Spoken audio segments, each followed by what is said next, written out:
Yeah, I don't really need to do much of an intro, but I've called it deniability the veganism debate. I will share it. I will share it to the veganism groups on Facebook that I have conversations with, and they'll be here for sure. No, anyways, welcome everyone to the Pangburn Hangout. We're doing the veganism debate today. It's deniability day, and let's let the flames fly.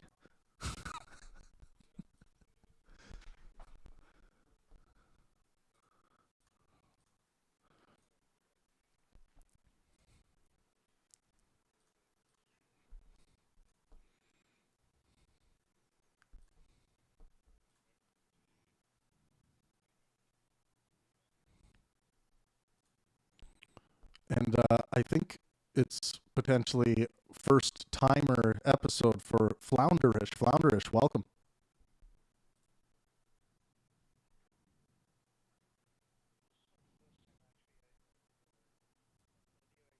Oh, cool.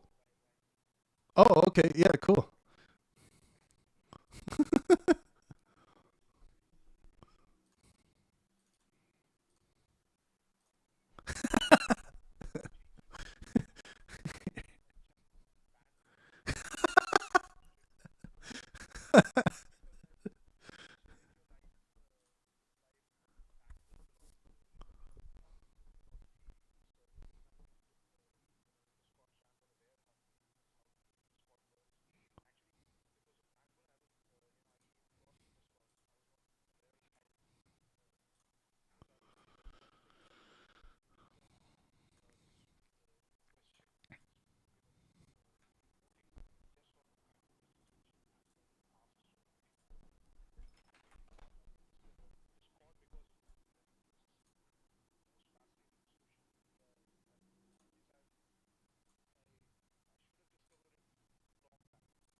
Well, I'm glad you found it. Yeah.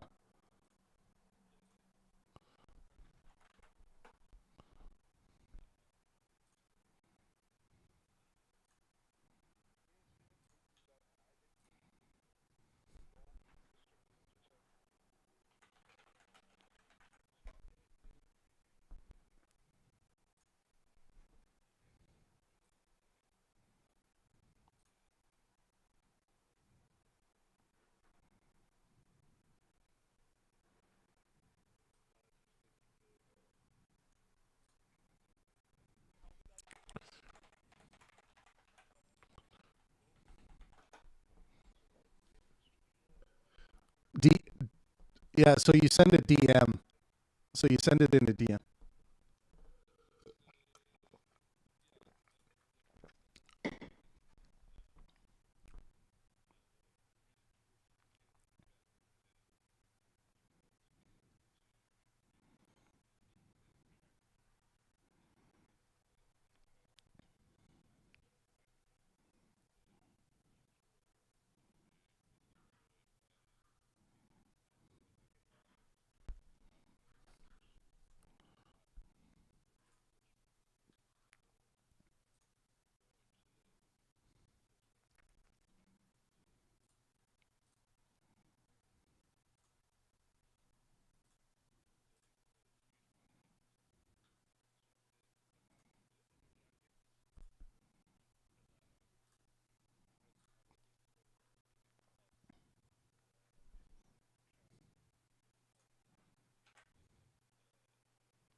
I think he means it in the war of ideas sense.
It's almost as though it's almost as though you are a omnivorous scavenger or an omnivorous creature.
veal that gets slaughtered at young ages so that we can drink the mom's milk. And there's what was the thing called? It's bovine mastitis.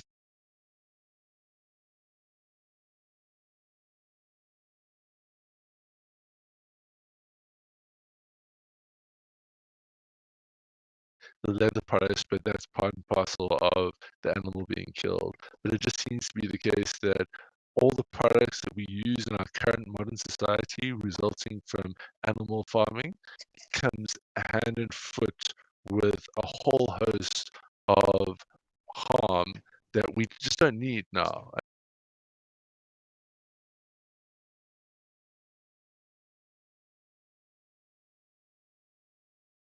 Clothing materials and synthetic products. We're not going to space with leather, We're going to space with things like space blankets and materials that scientists can produce without the suffering of animals. So, I mean, whether you're talking leather, whether you're talking eggs, whether you're talking milk, there might have been a really good argument for this 50 years ago, but we now have the technology to replace all of these.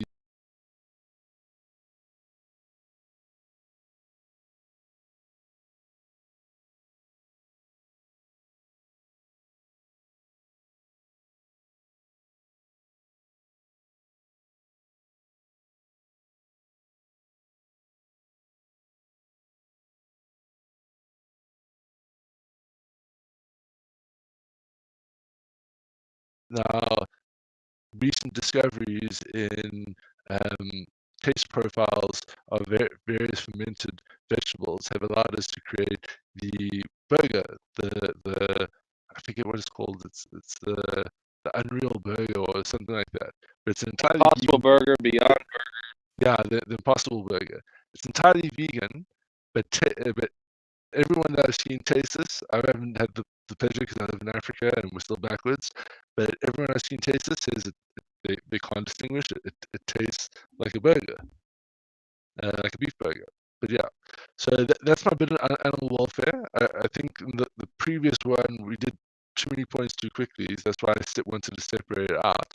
So let's go with animal welfare, and you guys are welcome to come back at me on these topics now. Yeah, I would say animal welfare is largely difficult to quantify in any way because we have to anthropomorphize what we think is well and what they think is well, and they don't really care. Another thing. Life in the wild is brutal. The welfare of a cow who is in the lap of luxury, never has to worry about where they're going to get food, has their calves well taken care of, they're not taken by coyotes, is far superior to living in the wild and being mauled by one another, by the steers, bulls, and other predators. That's just the simplest, easiest argument to keeping them domesticated in some way, as far as their welfare is concerned. Now,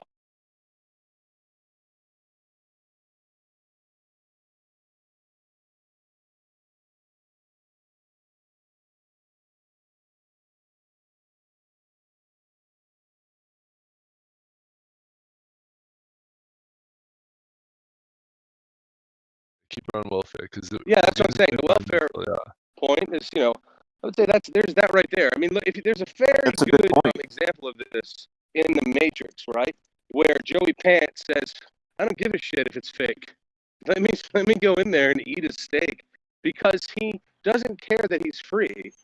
He cares that he thinks that he's free, but he's safe and he's able to do what he wants in his mind. So the same thing would apply. It's kind of like ignorance. But in the domestic, they don't know any different. So in their case, taking a domestic animal and putting them into the wild would be ultimately more cruel than anything else. So I'll stand on that point for now. Yeah, but Bruce, and it's delusional to think you're doing anything good. The scale to which we farm animals. I mean, the amount that we create through through animal husbandry far exceeds the natural environmental limits of these animals. So while I'd certainly agree with you that nature is cruel, the perspective I'm approaching from is scale of harm, right? So while yes, under natural circumstances, you'd maybe have 200 to 300,000 wild cattle suffering in nature, and there's harm generated with that.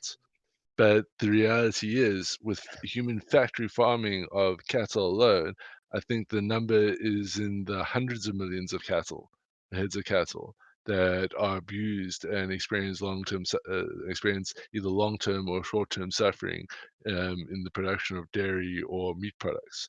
And it's interesting you bring up the Matrix, because we're not far off being able to enter virtual reality where we can have these experiences, and it might be foreseeable that we just get synthesized nutrition and we have our eating experience, as it were, in the Matrix, and we're able to Yeah. taste and experience all this 5-star food without the suffering, and just get a chemically synthesized soup injected into our stomach while this experience is happening. Yeah, well, but I mean, there's many questions there. Number one, you move the goalpost slightly and move to scale of harm, and then also you say that we'll be in our utopia in our mind without answering the begging question of what happens to what.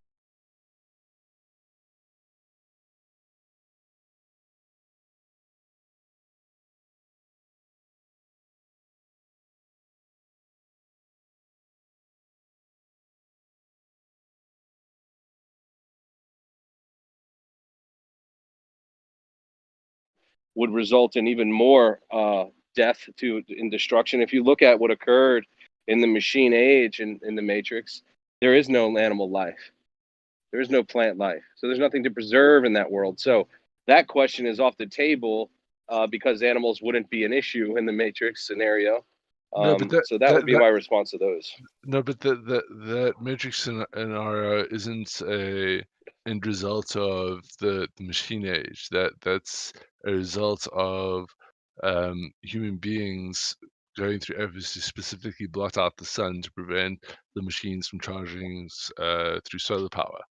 Yeah, but even if machines existed without us doing that, so first of all, the machines that were laying waste to the land when they attempted to do that, there is no way you would think that animals weren't harmed in machines' reign, because if they were able to take human beings and place them into a farm state, so then you would say it's totally okay for us to put humans in a farm state in the same way that we do animals into a farm state. So we're using animals for our own pleasure, which is food and nutrition and materials, and they're using human beings as batteries. The machine age was curated. The machine age was curated by an AI.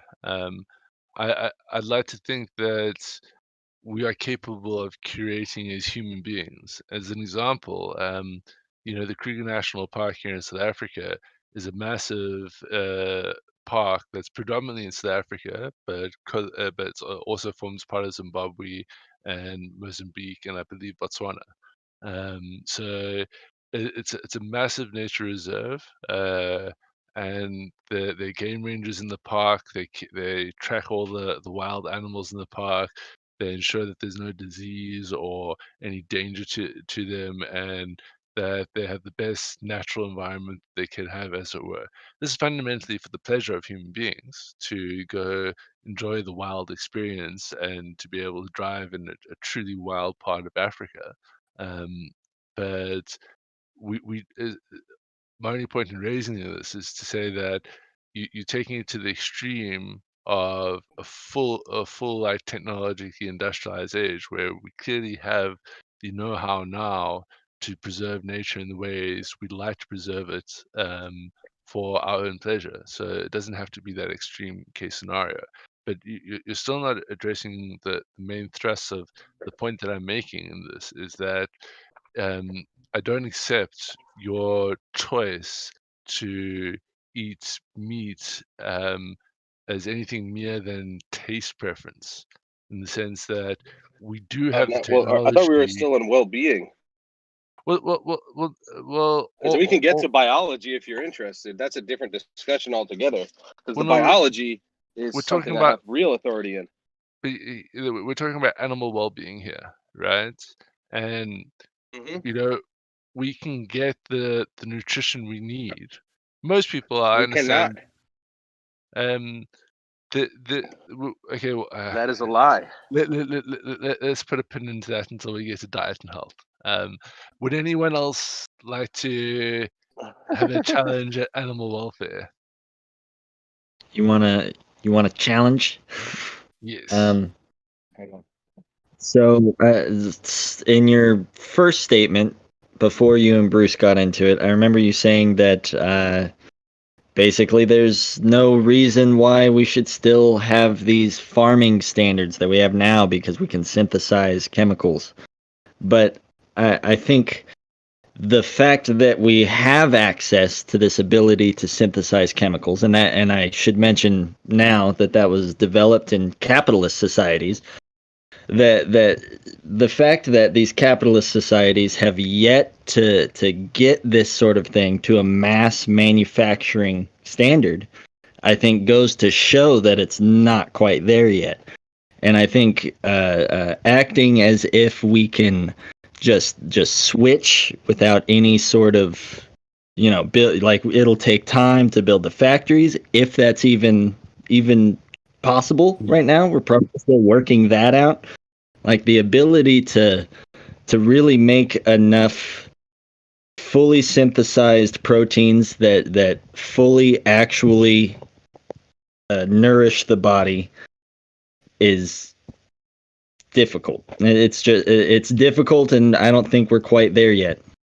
So we're not for full chemically synthesized protein, certainly not.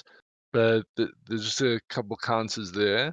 The protein powder industry is basically chemically synthesized protein, and it is large. It's all across the gym and active sector. You'll find protein shakes and a whole range of products that come from chemically synthesized protein. So capitalism is there. Um, the thing is, it pertains to a dietary replacements. That's more of is more demand driven. It's not to say that we don't have the technology. It's more to say that the market is not demanding it, because the market wants their meat. They want their traditional ways of eating food. That's why capitalistic endeavor tilts in that direction.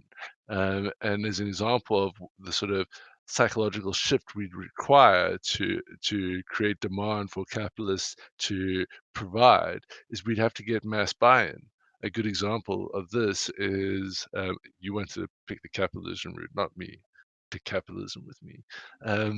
Edward Bernays, the nephew of Sigmund Freud, he set up the public relations office in the United States of America, I think after World War One or World War Two, I can't quite remember.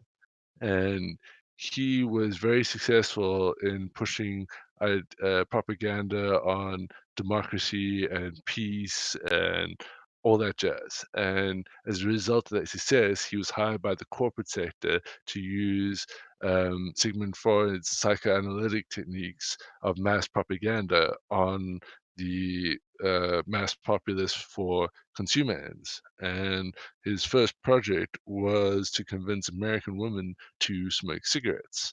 And the way he did this was he got a couple of well-known female actresses to participate in a women's rights march in Washington. And at a prescribed time, after he had made sure all the media and all the cameras were there, they were all to lift up their skirts to their hip and take out a secret pack of cigarettes that they had there and light up and say that they were smoking sticks of freedom. They were lighting their sticks of freedom. And he was successful in linking that, because previously it was uncouth for a woman to smoke in public, and men frowned on women that smoked in public, and women just didn't smoke.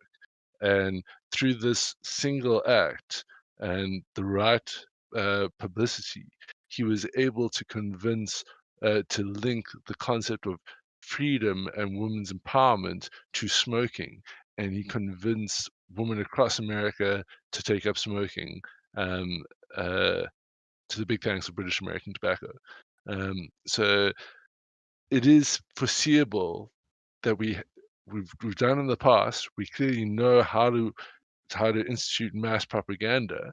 It seems that simply all that we require is for mass propaganda to push the concept of these synthesized proteins and, VR taste realities and push it in that direction. And that, I think that would go a long way to addressing the way we sort of abuse animals, because I recognize that there are well-founded arguments for a meat-based diet, but I think we are quite seriously on the cusp of technological advancement. With the right push and right investments, we could end animal farming in 5 to 10 years of serious effort. All right, so I agree with a lot of what you said. I know that the guy you're talking about who campaigned for cigarettes, he's also the reason why bacon and eggs are a staple breakfast food, apparently.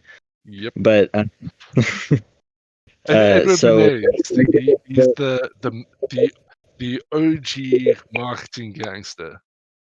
yeah.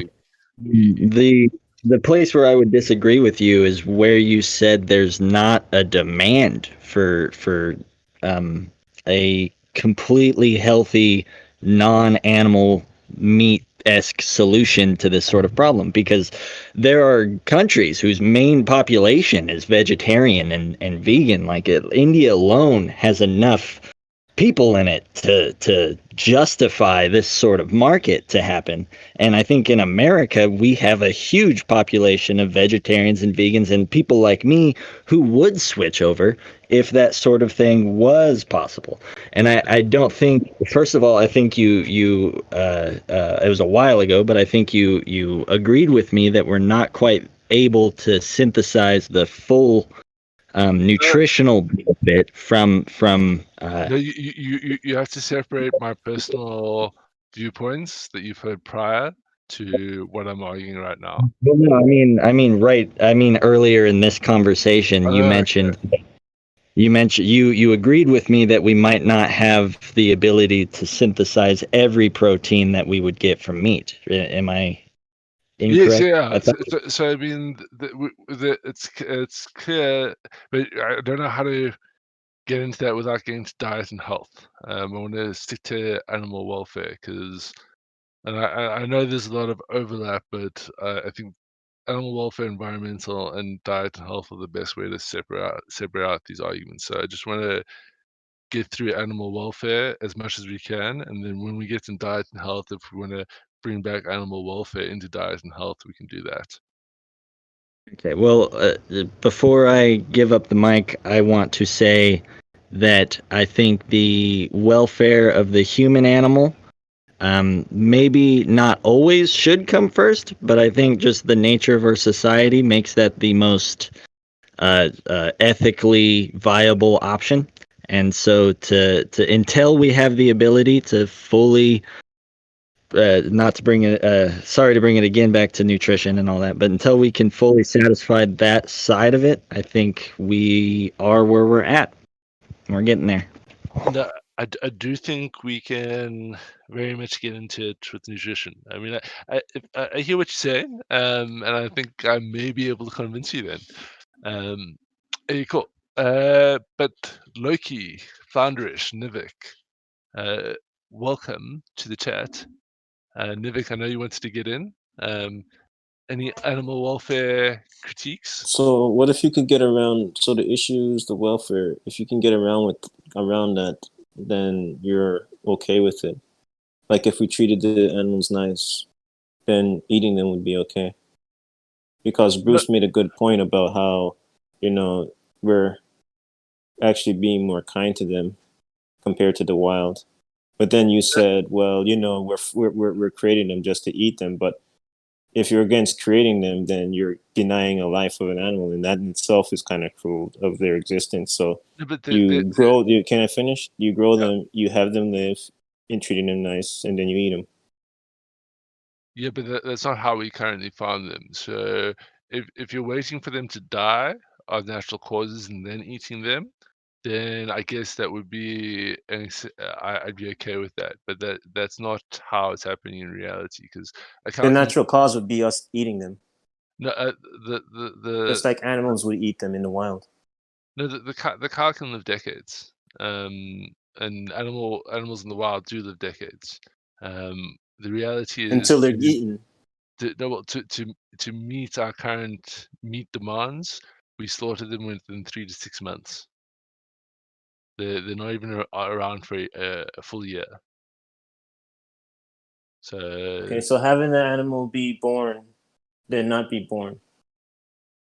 You know what I mean? If you have an animal be born, to not have them live that three years life in itself is cruel.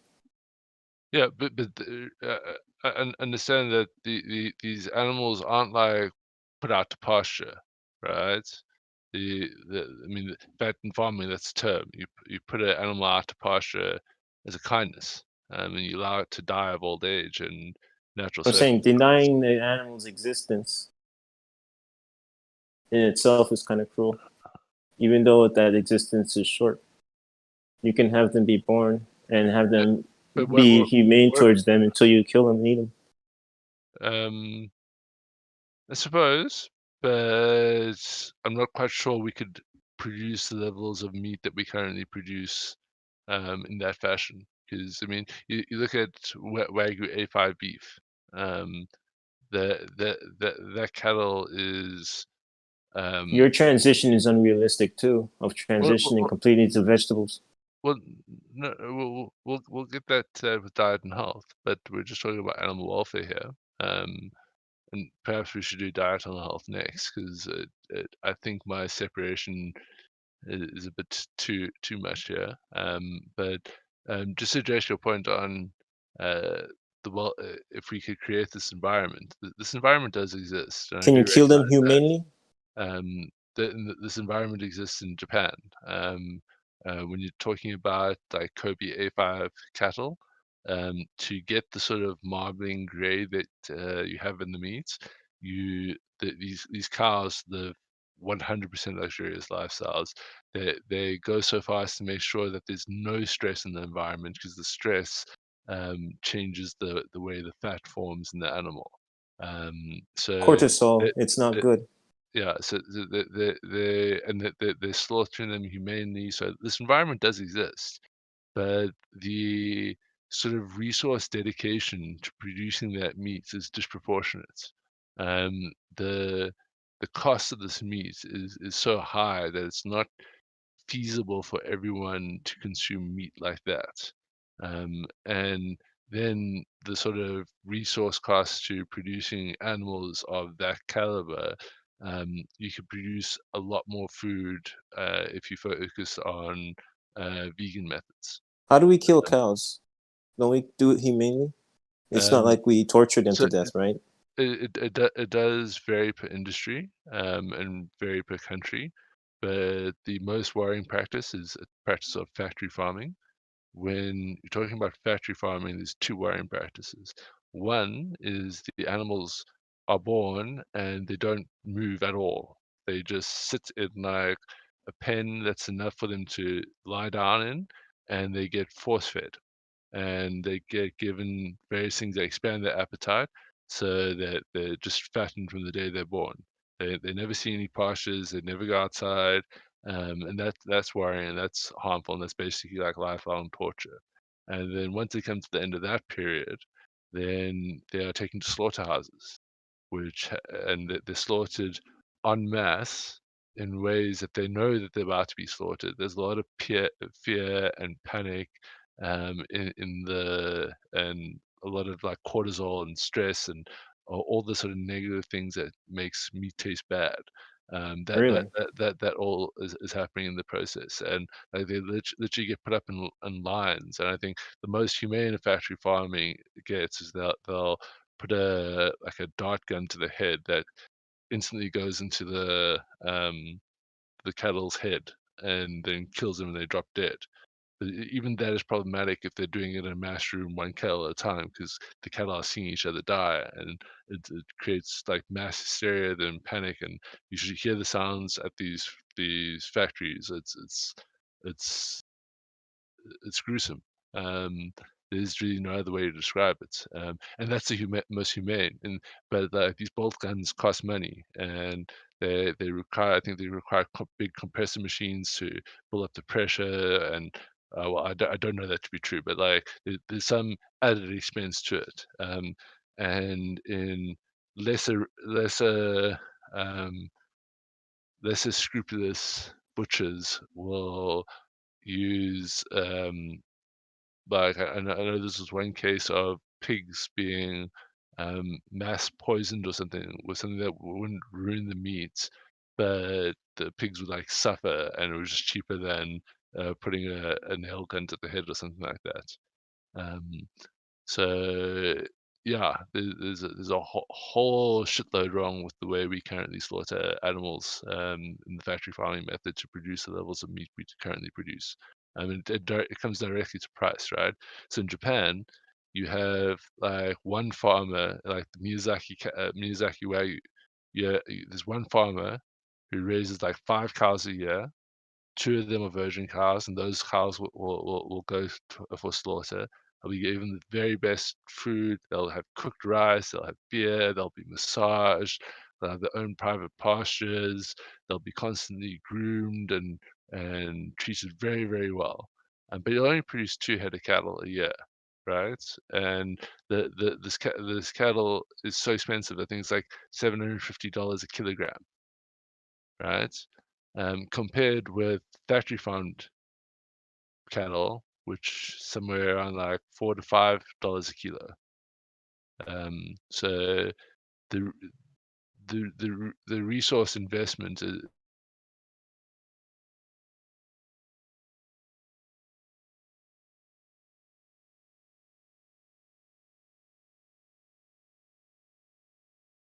Hello?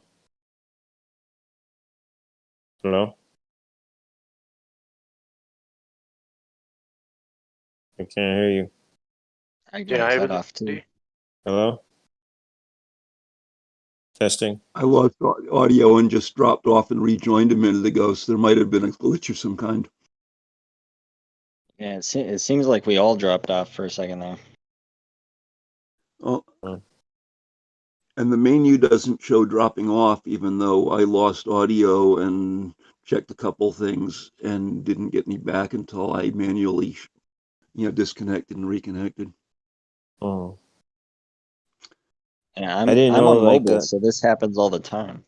But I don't know about you guys. Oh.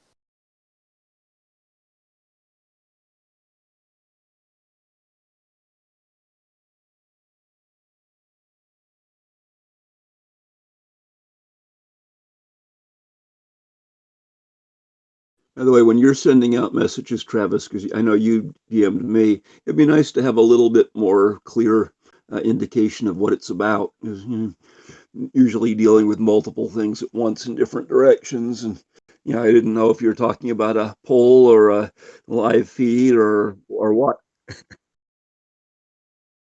Yes.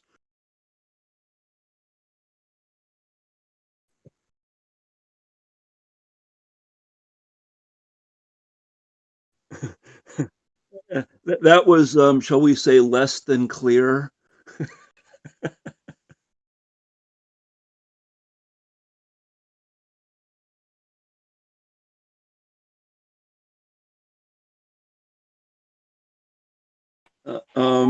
I've done that during eclipses, but it's using glass-based welding filters at a level equivalent to a scientific viewing screen, and not some of the cheap plastic shit you can buy on eBay.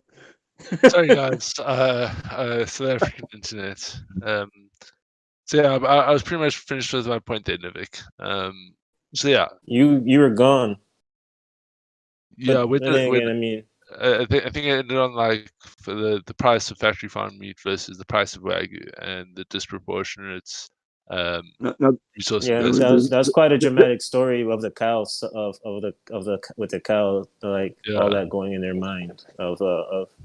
You really think they're thinking all of that? Well, no, so they have nervous systems, and when you have a nervous system, you have neurons, and when you have neurons, you can experience pain.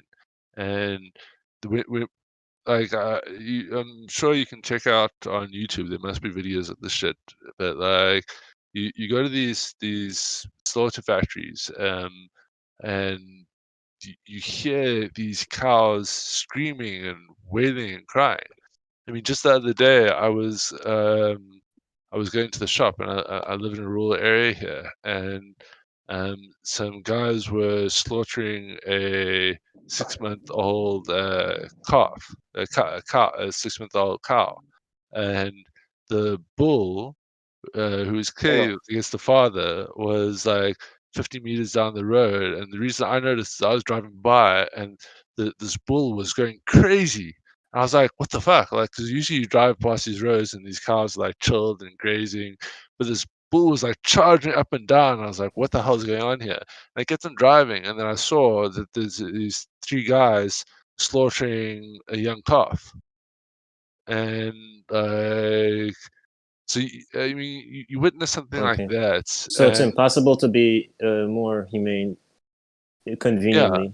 Is your point? You yeah, can't factory farm animals without being harsh on them, and just because they're in a factory and they're not moving, they are that reasoning is suffering. But you're denying, if they're bred to be eaten and you don't do that, then you're denying their existence for that 3 months of life.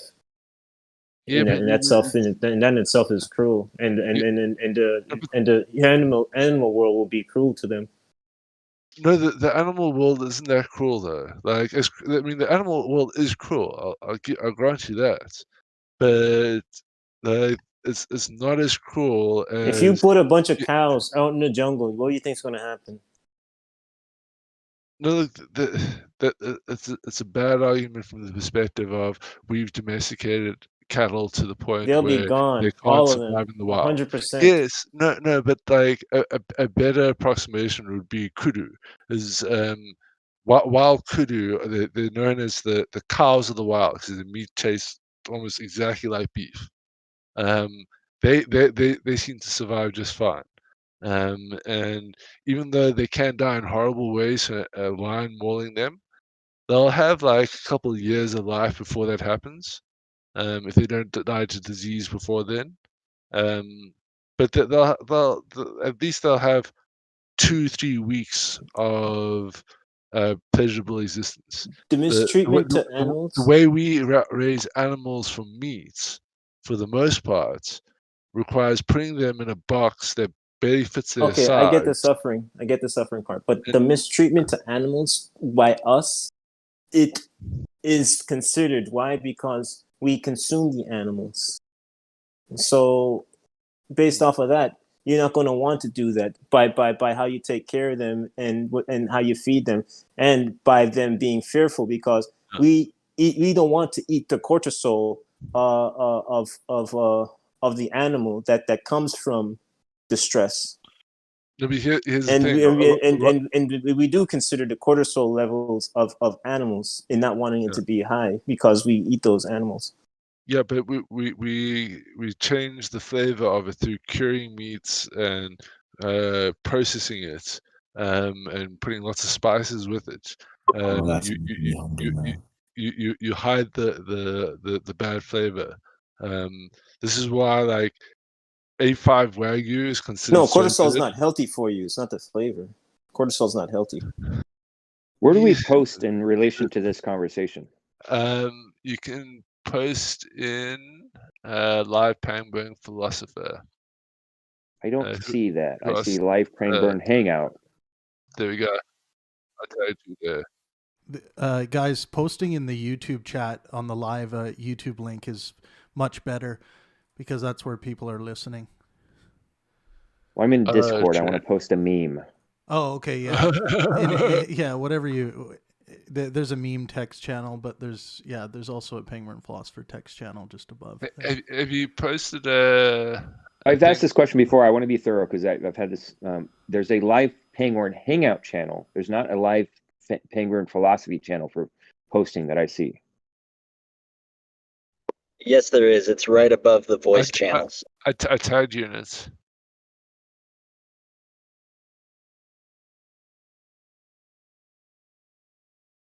Okay, cool.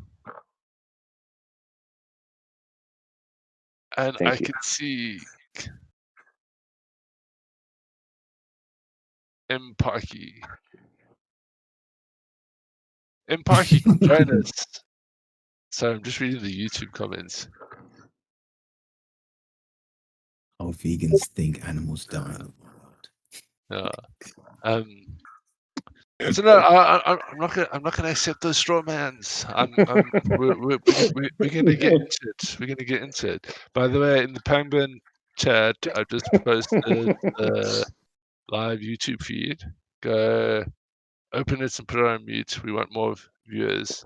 Don't be shy, Parky. It's all anonymous. It's on Discord. You can go use a voice changer like I maybe might do. You can go do a whole bunch of things. No one will ever know. We want to hear your voice. This is the great thing about the internet. And the sad thing about the internet. You can say whatever you like and there are no consequences. Well, it used to be that, but that's another conversation for another day. No, what they do instead is they just thumb down and stay out of the conversation instead of coming in and arguing their points. No. Has anyone posited a uniform definition of what constitutes animal abuse or cruelty? It seems like there are Jains and Temple Grande and Jews who might have very different ideas of what it amounts to. So I posited the initial moral claim that we're looking at from a consequentialist perspective of taking the action that causes the least harm. And I structured animal welfare in the sense that, there is clear harm in farming animals that's generated, but I think that harm was somewhat morally justified because we clearly needed animal protein 50, 60 years ago. There was no acceptable ways to substitute animal protein out of our diet. I think now, though, with the advent of chemically synthesized proteins and the discovery of not only the discovery of protein-rich plants, but the genetic modification of protein-rich plants to increase the yield and output. I think with the advance in these technologies and other more recent things like the Impossible Burger, we are on the cusp of technology that I think with the right investment and the correct focus, we could not just sufficiently replace animal protein in our diets, but acceptably replace it in the sense of replacing taste, replacing nutritional content, etc., and so on. And the clear harm that's generated by the farming of animals, I think, has of recent become morally unjustifiable and therefore immoral. Are you vegan? I'm not, but for the purposes of this discussion, I am advocating for veganism. So these are not my personal views. I am trying to construct the strongest possible argument I can for veganism. I don't think that can this be is one of those done clearly without some kind of philosophical underpinning, and I see the range of those, from people who think it's human entitlement to prey on nature through, some of the Jains who might wear a mask so they don't inhale insects and sweep before they put their feet down, which are similar to Buddhist veganism, except with a different definition of sentient being. Is just such a wide and divergent scale of foundational, perspectives, that even before you get into the technology of abusive farming practices, makes it possible to give equal weight to some incredibly divergent, conclusions. So, posit one for us then. But if you look at West Africa, where I know I've heard people have gone over there thinking they'd be finding all sorts of wildlife, and told me that the bushmeat animals and a lot of bird species are simply wiped out because of human overpopulation. So from that perspective, maybe we need Soylent Green factories and help cull our predatory herd. So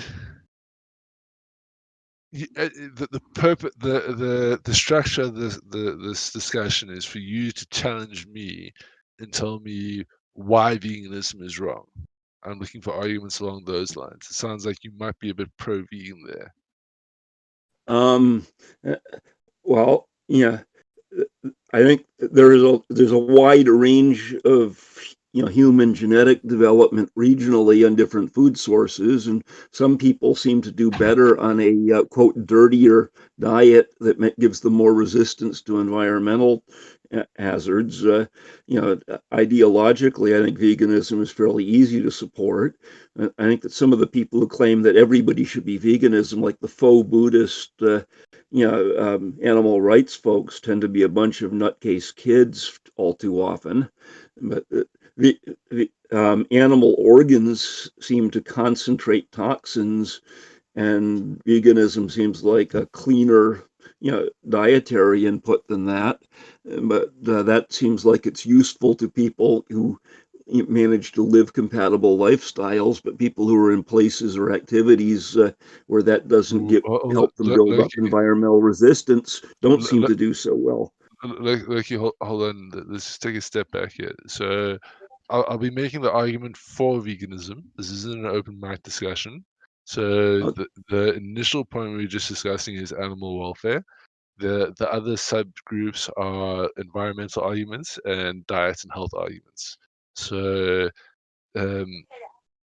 yeah, so keep it specific to animal welfare, but maybe just wait till I introduce the next section, and you can see the arguments I'm making and where you can maybe be critical. Okay. Quick summary answer to your comment. I am supporting that veganism seems desirable in many cases from my perspective and what I've seen, but not as a universal mandate. But I think that we do overproduce farmed animals, and some of the practices are fairly abusive. So when we get into diet and health, I think I may be able to agree with that. But let's see. But Dylan, Couture, welcome. I think you just got into my introduction there. But if we could go Villain and then Daltu. Sorry, Villain, Bruno, Daltu. So where I come Do I from go? on where I'm standing on veganism is that this is pretty harsh too. So Animal welfare, and you're making an argument animal welfare against veganism. So the animal welfare angle of it, like all the vegans that like try to push you, I compare them to the Jehovah's Witnesses that show up at your door, and like I don't care. Like, you have not convinced me with your argument. Like, as far as I'm concerned, the worst of factory farming is far better than the way animals get killed and eaten while they're alive in the wild. And like, that sounds really harsh, but that's really my stance. And I'm not saying that I've looked at it and I think it's bad and I'm just, oh well. It's just I'm not convicted. It's just there's no natural inclination of me to feel bad for eating an animal. And the people that are trying to make me feel bad have not succeeded in doing so. I don't care. So were you here when I brought up the specific practice of factory farming as compared to living in the wild? I use kudu as an example. I didn't hear that. Okay, oh, no. Did you actually say that you were driving down the road and they were slaughtering calves next to the road that you could see from your vehicle? Yes, yeah. Where you live in like South Africa, right? Yes, in a tribal area, so it's cultural practice to do such. Oh, okay. Yeah, even that doesn't bother me. That's like way like were the people killing the calf? I just brought that example up because someone challenged the level of sentience and experienced harm by the animals, and it's just clear that you just need to be around an animal when one of its kind's being slaughtered. You see its reaction. You know it's in fear. You know it's experiencing anxiety. You know it's experiencing stress. You know it's experiencing negative emotions. There's no question about that. So that was my point of bringing that up. But to bring home the points about the harm caused by factory farming, with factory farming, animals are born, raised in a pen that isn't even the size of their adult age. It's the size of their slaughter age. They're They don't mind. force-fed. They're injected with antibiotics, but we'll get to diet and health with antibiotics. That's a whopper of an argument. But they never run around. They never exercise. They're purposely fattened. They're force-fed, and they're brought to slaughter and slaughtered in absolutely atrocious conditions that generate terror and screaming and a whole host of things that you just have to be insane to say we're not negative. So it's minimally clear to me that while animals can, I wouldn't say animals are capable of experiencing the complex levels of suffering human beings are capable of experiencing, it is clearly evident that they are capable of experiencing suffering. Whether I can extend that to an ant or not, I don't know. I have no way of telling if an ant is like screaming in pain, but I can see when another mammal is in pain and expressing it, and it's evidently suffering. Hey, can I get my position on it? If only on animal welfare, and only if you're making a counter veganism point. Like no, I mean I'm saying like about veganism, like what we should actually do. I don't really know if I'm not sure. So this isn't an open mic; it's a structured debate. Can I'm arguing for veganism, and I'm inviting critique to my position. And right now we are discussing the subcategory of animal welfare. Can either of you, I would like to. I don't know. So maybe just sit back, Kutcher, there. Sandesh, I will let you go, but Bruno's been here a while. Bruno, do you have anything to counter on animal suffering? Any anti-veganism remarks? Really, not really. Well, I'm not a vegan, but so what do you mean by animal welfare exactly?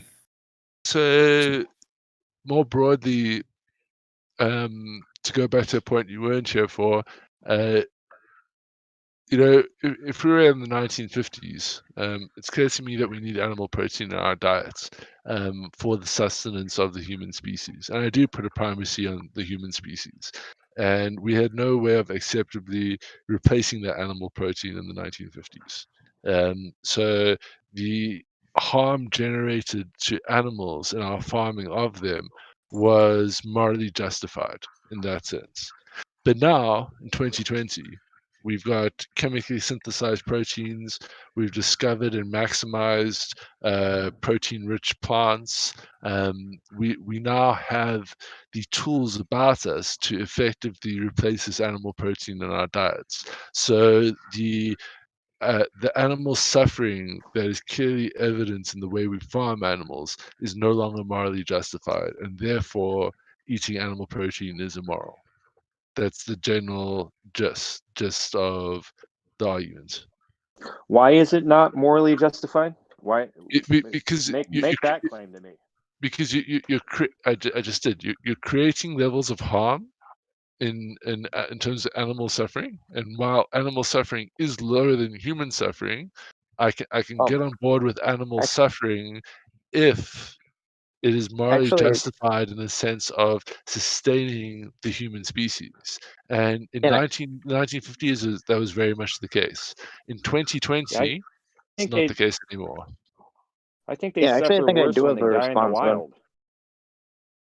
So yeah, Kutcher, if you wait, hold on, Kutcher, Bruno, do you want to maybe sit and think a bit? And that Couture go? Yeah, he can jump okay, on. cool. Okay, Couture, let's hear you. Yeah. Okay, so basically, what I would kind of say about all this is that, really, if there's going to be change that should happen, it should only happen on the industrial level, because that's the only time it's going to get things done. It's like the same as like climate change. It's like we can't expect it to all be on consumer choices. I would argue consumer choices are alone ineffective, and it would have to happen on an industrial level. Like they would have to make new meat and things like that. They would have to make it more accessible, because if they make it accessible, then they can't really blame the consumer on consuming it. And it's not even gonna. There's like no way it's gonna have an effective change if it's all the changes can happen on the consumer level. It happens to happen on an industrial level. So that's just where the focus should be. Basically, that's what I would argue. So someone brought up a similar point, but I think it was Daltu about the tools of capitalism not providing for the consumer, and he took that, I think, as evidence that it wasn't possible. My counter to that is we basically need a good marketing campaign, because capitalism and industry only responds to demand. And if there was sufficient demand for meat replacements, and I'm just going to use vegan stats as sort of demand levels, I think veganism is the overwhelming minority across all nations. So relative to the demand of meat, it's basically nothing. That's why these industries don't exist, because there's no demand for them.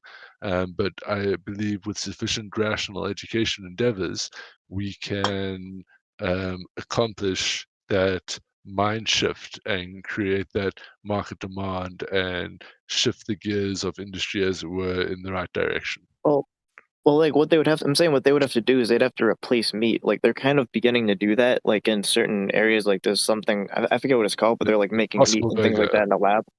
Yeah, that's actually a good example. Yeah, I'm saying they have to do that. They have to replace it. And then, they could even argue it's like going to be more healthy too. Like, so they have to replace it on that industrial level. Like, that's kind of what I'm talking about. And it's like actually, like I think like old vegan stuff have like chickpeas and stuff like that. And I'm like, some people have like allergies to that. And I actually do have allergies to that. So it's like, it's almost impossible for some people to attain. So it has to be accessible on the industrial level.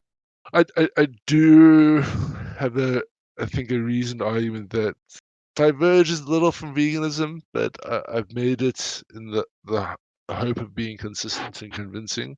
But that's under diet and health. So I think we'll jump back to your point and when we get to diet and health. But Founderish, you seem to have a spark of criticism there. I wanted to give you a hypothetical situation. First, I want to tell you that the Zoroastrians, when a Zoroastrian man dies, they don't bury him or cremate him. They put that body in a open space where scavengers come and eat. So they want to be useful even after. Yes, many cultures practice it. It's called sky burial. Okay, sky burial. Okay, so that is practiced in many cultures, like you said. So I want to give you a hypothetical situation that to understand your morality here, whether you are in favor of killing an animal or you are just interested in the welfare part if while they are existing. So imagine if an animal exists, and in its means in that animal's whole life, it has not been touched and it has not been tortured in any way. It exists on a field, has lived his or her life freely, had no kind of compulsion or any kind of torture that animal faced. Okay, now the animal has come to end of his or her life, and it died. It died a natural death. It was old. It died a natural death. Now, will you be in favor of eating that animal, because that animal is a source of energy, will you be in favor of eating of that animal which was not tortured, which died a natural death? Oh, Founders, you give me such pleasure. No, I would not. To be morally consistent, I would not. What? The Founders, you're our first winner. Travis, we haven't come up with a prize, but it's always been my intention to award a prize. Maybe we can get like some Pangburn skeptic points. I don't know if you're still running that, but each section has a hidden demolishment. The purpose of those segments is for me to argue something and for you guys to demolish it. The hidden arguments on the moral consistency for animal welfare was that there is really no argument against eating morally consistent argument against eating specifically meat. There's only a morally consistent argument against eating factory farmed meat.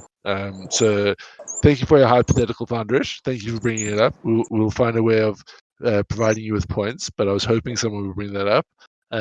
But yeah, that is the fundamental failing of the vegan argument as it pertains to eating meat. Is it only seems to have a point as it pertains to the harm of animals and the way we currently factory farm them. It doesn't seem to have grounds for the hypothetical you put forward, which makes veganism a little bit problematic in its consistency. Villain, But you we can got a lot think of on it. But you feedback can think. there. Yeah, I mean, but like, what's the response though that it kind of pretty much just has to happen on the industrial level because if it's a matter of consumer choices, it's almost going to be very ineffective anyway. It's like, So I skimmed over that, but I didn't want to go to rehash it too much. But basically, my counter to Del 2 was a guy called Edward Bernays. He was the nephew of Sigmund Freud, the great psychoanalytic thinker. And Edward Bernays used Sigmund Freud's psychoanalytic thinking to generate mass propaganda campaigns. One of his campaigns was to convince women in America to start smoking cigarettes for British American tobacco. He did this successfully by linking the idea of women's rights and freedoms to women smoking. And previously, women smoking was very taboo. Men didn't want to be with women that smoked, and it was only men that smoked. And because of Edward Bernays' genius marketing campaign, he was able to convince women to start smoking cigarettes as a symbol of their independence and their freedom, which is something that they naturally wanted to express. So I use that as an example of how, yeah, the market's not quite there yet, but with the right shifts, which we clearly demonstrated we're capable of in the past, we could go about mass convincing of the populace that this is the right way to go. And then the industry of capitalism and the wheels of capitalism will start turning and start providing for that demand. And I think we have the technology to adequately provide for that demand in this day and age. Deniability. I kind of went down that road and I asked you if you're vegan or not, and you said you don't want to go there. Yes, it's not relevant to this discussion. actually, but you kind of asked the same way in the question that he asked. Well, no, because he's playing devil's advocate. So basically, he's arguing for something that he's not totally in favor of, even though he might support some of his arguments here. But it seems like the argument between me and I think Flounderish, I haven't really been able to look. It seems like the reason why we didn't win our Pangburn skeptic was because we start delving into the next subgenre that deniability has yeah. Or the next. Me, or was he breaking up? So like, oh yeah, but what if you have like an allergy? Like the main thing I think is in vegan food though is like chickpeas and usually like I think lentils and things like that. But like, what do you say to people that are allergic to that? like there's almost like no options. So we can get there to get there and die. When he could have. I've got a consistent argument for that. But we'll get there. We're just looking at animal welfare. But Flounderish has, by the way, Villain. When you're, let me try unmuting you here. See if he's still got that background noise. Very cool. That seems to be gone. Villain, can you self-mute there? Just unmute when you want to talk, because we got a lot of background noise. Sounds like you're driving or walking in the wind. Sorry, I tried to mute myself a couple of times. I thought I was muted. I server muted you, but yeah, he cool. Hey, sweet. So yeah, so congratulations to Founders for uncovering the thing with animal welfare. I don't know how to seriously make a morally consistent argument against eating meat. I've looked, I've read a shitload of moral philosophy. The best I can approximate is a harm principle, well, a do the least harm principle, and that seems to only pertain to the factory farming of meats. It wouldn't, it doesn't hold any ground when you look at permaculture and organic farming technique. But yeah, let's move on to diet and health. Since, well, I'll let you guys choose. We got environmental. We got the opposite of meat being unhealthy. So under environmental, we got methane gas, we got deforestation, we got air and water pollution, or we can go down diet and health.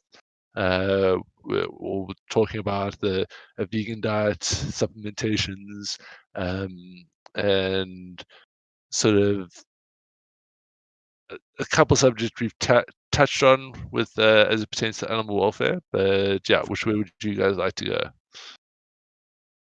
Diet and health or environmental? You're skipping over, by the way, the depletion of species from the hunting and excessive predation of wild-grown animals there. And I don't know, are you including by animals, fish, poultry, cattle, other beef sources, or just a subset of those like mammals? No, considering all animals, it's less clear that fish experience harm and suffering. That might just be a subjective perspective, because ultimately my evidence for how mammals suffer can be subjectively derived.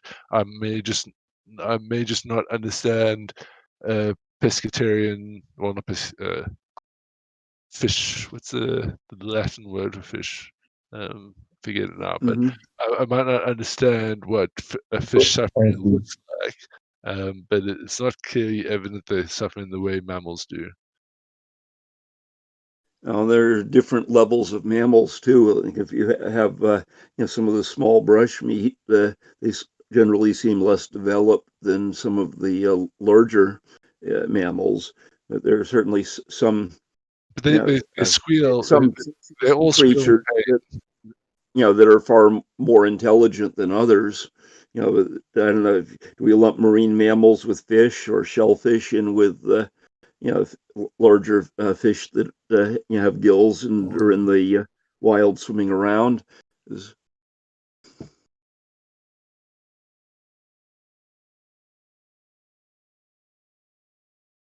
I think with like birds, you can measure levels of suffering through cortisol and stress hormones. But with fish, I'm not so sure that they're the same neural networks that constitute the ability to create the mental construct of suffering and pain. But I suppose veganism would have to pertain to eating fish. But yeah, it's just to say that I'm at the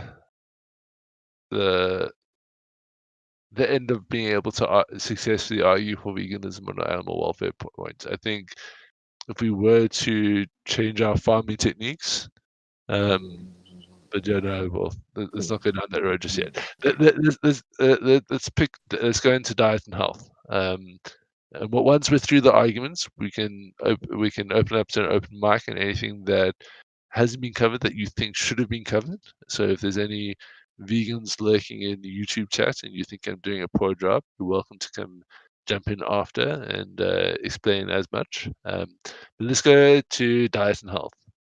So there's the first thing that, you know, various studies point to the fact that we need somewhere between 80 to 120 grams of protein per day. And while, yes, animal protein provides you that 100 grams very easily, in 100 grams of soy, there's 22 grams of protein. So 500 grams of soy per day. And soy is a very versatile product. You can ferment it to change its taste. You can turn it into a dessert. So it's very easy to eat 500 grams of soy per day.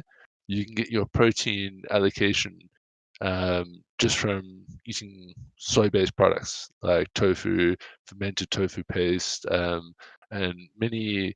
And there's a great variety of many Asian dishes that use these techniques to add an umami or otherwise meaty, savory flavor to dishes where there is no meat to be found. So yeah, so it does seem to be the case that we can, on a chemical level, replace our protein with vegetable proteins. There is some concern for certain supplementation that cannot be found unless you're eating animal protein. One of them is B12 supplementation. There's a very interesting study that makes a bit of a pro-vegan thing, but provides some of the warnings. But essentially, it states that vegan diets tend to be higher in fiber, lower in cholesterol, and protein, calcium, and salts compared with a non-vegan diet. And as such, vegans seem less likely to experience things as heart attacks. But because of B12 deficiency, that same study noted that they're more likely to experience strokes and clear stress factors from mental well-being as it relates to B12 supplementation. But B12 is a fairly easy thing for us to chemically synthesize, and you can get B12 injections at your doctor. They're very cheap. They're widely available. So yeah, I mean, while I grant that you cannot fully replace a meat protein diet with a vegan protein diet, there seems to be some things that are critical to animal protein. But that's why I say back in the 1950s, yeah, there was a justifiable argument to say that we needed to kill animals for the sustenance of the human species. But we do have the technology now with various vitamin supplementations for what we can't get out of animal protein, and there are various ways to ferment and cook vegetables so that they have the texture and taste profile of meat. It's we know it to be the umami taste profile, and we can generate that, and that seems to generate the nutrition that we need. There's other so I mean that's sort of like on the human diet health factor, but I think the biggest worrying concern about animal protein and how we currently source it is huge amounts of antibiotics are used in the factory farming of animals. This has been the primary contributor to general antibiotic resistance, which is currently an existential threat to the human species. So, you know, minimally on that angle, you know, you can take it out of the animal welfare thing and put it just into a human welfare thing. The way we are currently sourcing our meat and what we need to do to animals to provide meat for at the levels that we need to if we're going to have a meat-based diet, it is created such a massive risk on the medical front that in the next 10 to 20 years we may be wiped out entirely by superbugs. And that seems to be a pretty horrible way to go with all our advanced technology. And I think as a moral imperative to our long-term survival, we should be seriously considering a vegan diet, because we minimally get rid of antibiotic resistance, which is an existential threat to our health. And it does seem to be possible, although not entirely vegetable substituted, but certainly with science stepping in with certain chemically synthesized nutrition, we can plug the gaps where vegetables can't provide that animal protein diet. They can't provide the dietary nutrition from animal protein. I have a question, and I don't know much about this, but what about the claims of the correlation, the potential correlation between a soy diet and the intake of estrogen and the lowering of testosterone and the creation of male breasts for people that take a high soy diet, like the whole cliche of the soy boy? What about that? I've never come across that. I had a complete different understanding of what a soy boy was. That's what soy boy means? No, I don't think. Are you sure, Glenn? I thought soy boy meant something completely different. It's like soy boys. They want to be super nice and they stop masculine activity and they drink soy milkshakes and they have like soy burger patties and soy milk and all that kind of stuff. And there's a claim that there's a correlation between the intake of soy with the intake of estrogen and then the lowering of testosterone levels. I think you're getting mixed up in meme stuff there. Yeah. I do agree with Willem that actually estrogen levels it increases when if a person takes soy diet. There are proofs for it. Let me find some links for you. Really? I'd be interested to check that out. But yeah, so look, I mean, soy is just one of the examples. There's buckwheat protein. There's a whole bunch of protein replacements. Then it does all end in synthesized chemical protein. By the way, I tried to look for a study for this. So it's a bit anecdotal, but I'm sure if there are any doctors watching, they could put something, show us pointers in the right direction. But when I was in university, I was in res with the medical students, and he told me about a paper he was writing on chemically synthesized protein diets for coma patients. And he told me how for coma patients they were putting chemically synthesized protein into their stomachs because they obviously couldn't eat. And coma patients that had been in there for 6 to 9 months, they were so the systems are so used to processing the chemically synthesized protein because it was just the perfect type of protein for them, that they couldn't eat meat, and their bodies had forgotten how to extract protein from meat. And it does create complications when someone's been in a coma for like 9 months and comes out, and they struggle to get nutrition from meat because their systems have swapped.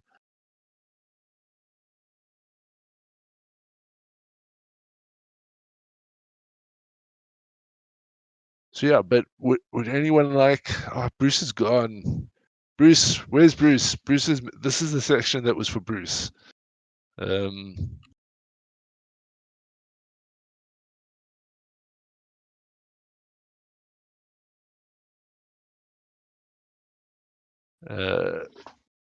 yeah, so look, let's engage in good faith. Let's say it's true. Yeah, you can swap out soy and eat something else that has protein in it. It's not just proteins that have to be swapped out, and diets and nutrition are complicated. But you know, one of the things that you know, discovered, and friend created a large nutritional database who's into trying to find optimal diets for exotic birds. But we're working with an FDA sourced, you know, food nutrition database, and we found that things like you know, EPA and DHA, you know, omega fatty acids, don't exist in grains that are typically used in bird foods and in a lot of vegan diets too, in adequate levels for nutritional neurological health. And that in most people's diets, including meat eaters, but more so if you're a heavily grain-oriented diet, you know, it's necessary to take supplements of some of the omega fatty acids for a desirable nutritional balance. The Yeah, fish one, right? 100%. Look, I use B12 supplementation as an example, as that's the one that poses the greatest risk to mental health. Well, B12 deficiencies can cause pernicious anemia in some people, but that's an anomaly. Actually, if you're not eating significant meat, I've found that you know, a wider scope balanced B multivitamin tends to be desirable. Oh yeah, I mean, there's various other things that you miss from not eating red meat, like iron and zinc. But I mean, you can get iron from spinach and dark greens. So there's various ways. You just need to consume a bit more. You know, like Mhm. like pound for pound, there's nothing that comes close to meat. Yeah. But you know, But we that's different. I'm talking about the things that affect neurological health as opposed to powering muscles, you know, powering the ADP to ATP yeah. cycle, as opposed to neurological health that's a bit more complicated and seems to be affected by B vitamins more than just B12 and by the omega fatty acids. Yeah. No, but it's all in the backlight of, you know, we have multivitamins, we have iron supplements, we have B12 supplements, we have vitamin C, vitamin D supplements. We have ways to we have omega fatty oil supplements. Like there's various ways to supplement what we can't get from a plant-based diet. And Hmm. it just and I mean, with that in mind, the only arguments that seems to be made for eating meat is based on taste. And you know, some guys have finally taken it seriously, and they developed the Impossible Burger, and it's indistinguishable from beef. Um, Well, yeah, so what I presented would be more of an argument that we need more fish in diets, and certain kinds of fish are more beneficial than others, and that beef isn't necessarily the best way of meeting those targets, but grains well, alone aren't either. well, in actual fact, it is beef. When you look into, so this is a bit of a side note, but when you look into A5 Wagyu, um, the they cook all the food that the animals eat, and the something between feeding them beer and cooking their food and not allowing them to eat like a predominantly raw diet. The fat in A5 in Wagyu cows is fundamentally different because there's no stress factors or anything like that. And whilst the fat in Western cows that has stress factors from factory farming and all that is a certain type of undesirable fat. The fat in Wagyu produces omega-3 fatty oils and is very healthy for us. So yeah, but You're making some references that don't sound familiar. Are you talking about different cattle productions and different farming styles, yeah, or are you talking? Japanese Wagyu cattle. Oh, oh, They're a breed that was previously bred uh, for work and then bred for eating.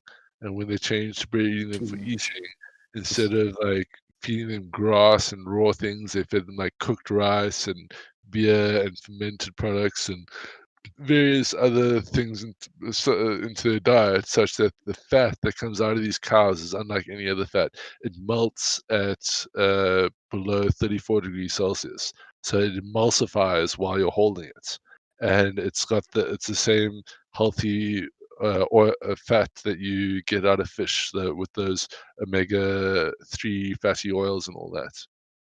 Loki made a good point with the EPA levels being more in fish than being more in meat than in plant in sufficiency.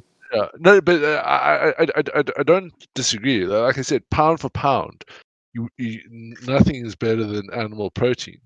But all I'm saying is the the suffering that goes hand in hand with animal consumption, it seems to not be morally justifiable anymore because we have ways of sufficiently. That's what he's arguing. It's not sufficient.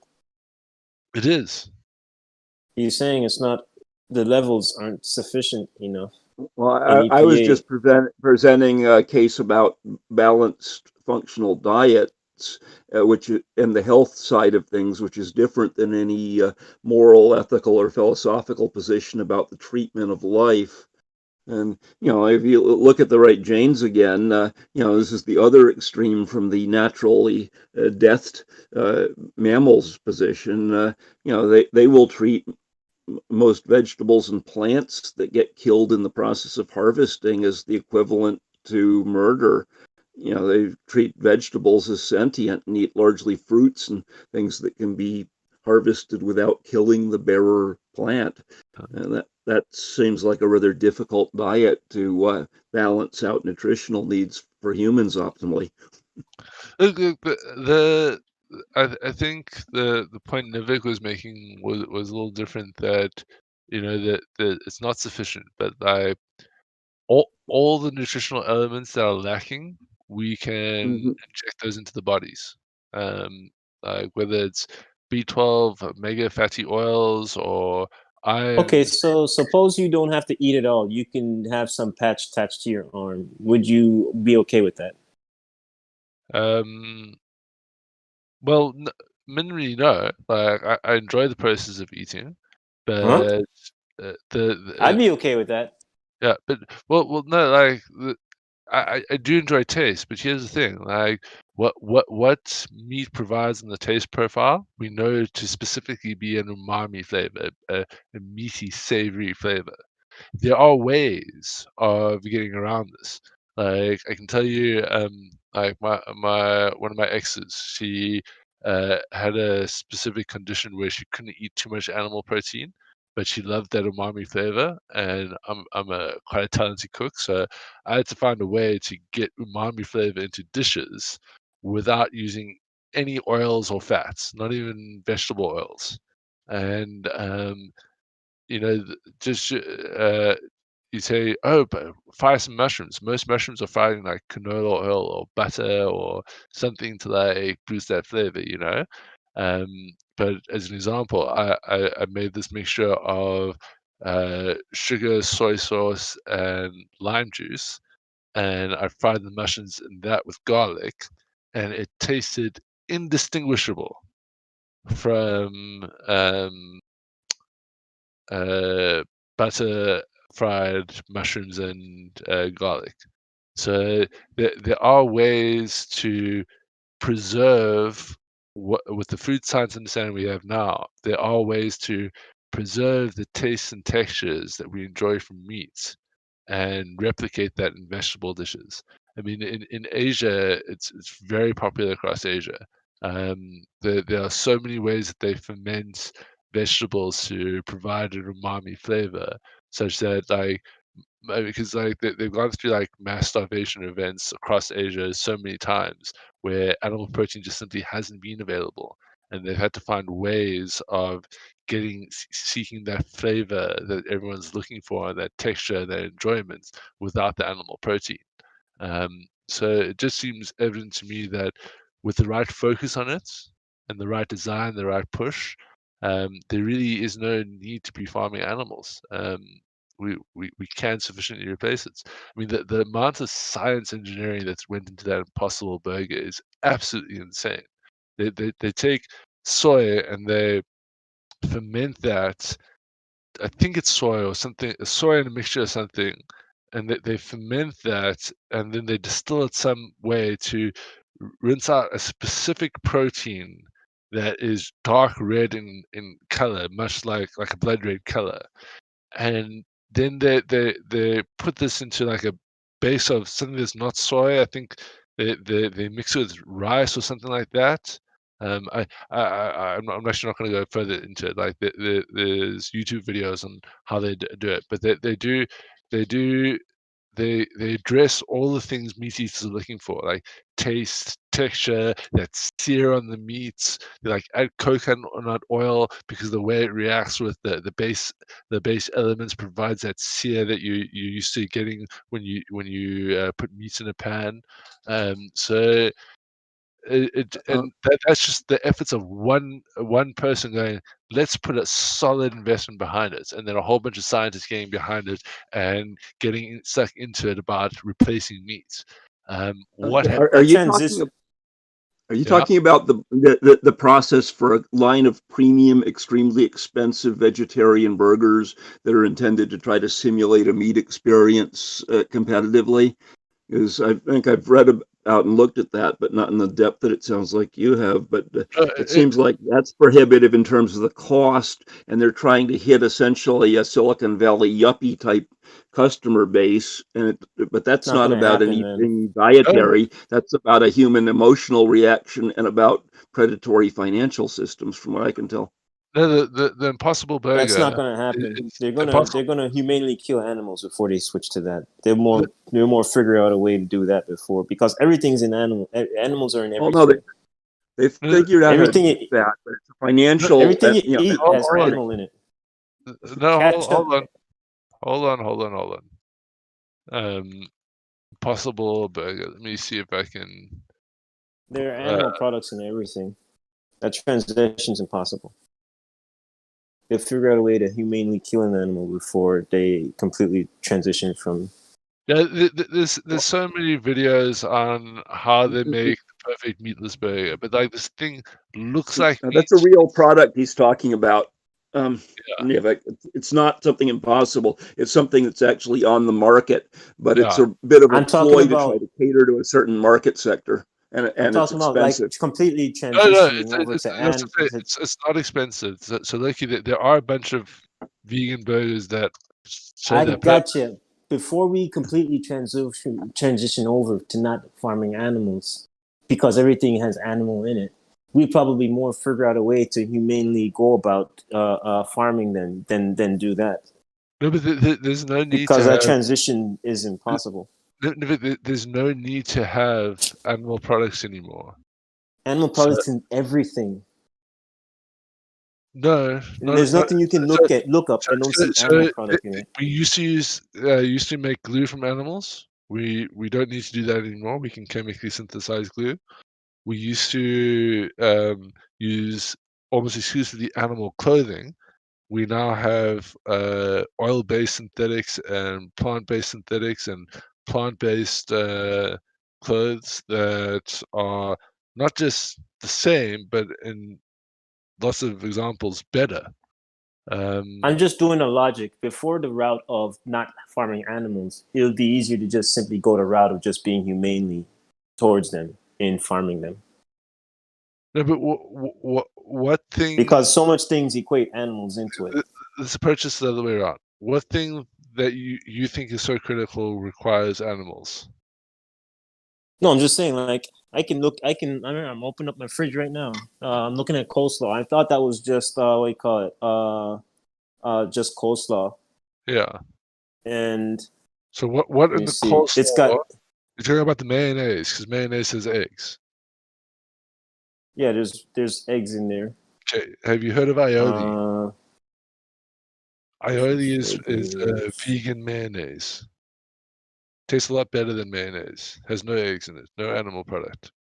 And milk. So no. Mayonnaise is eggs, mustard seed, and something else that I'm forgetting now. And you whisk that together. That's how you get mayonnaise. Aioli is different. There's no eggs in aioli. What about cheese? Cheese you can make. You can make cheese. It's not very good. So obviously you can't make butter, but what you can do is look at what what purpose butter serves.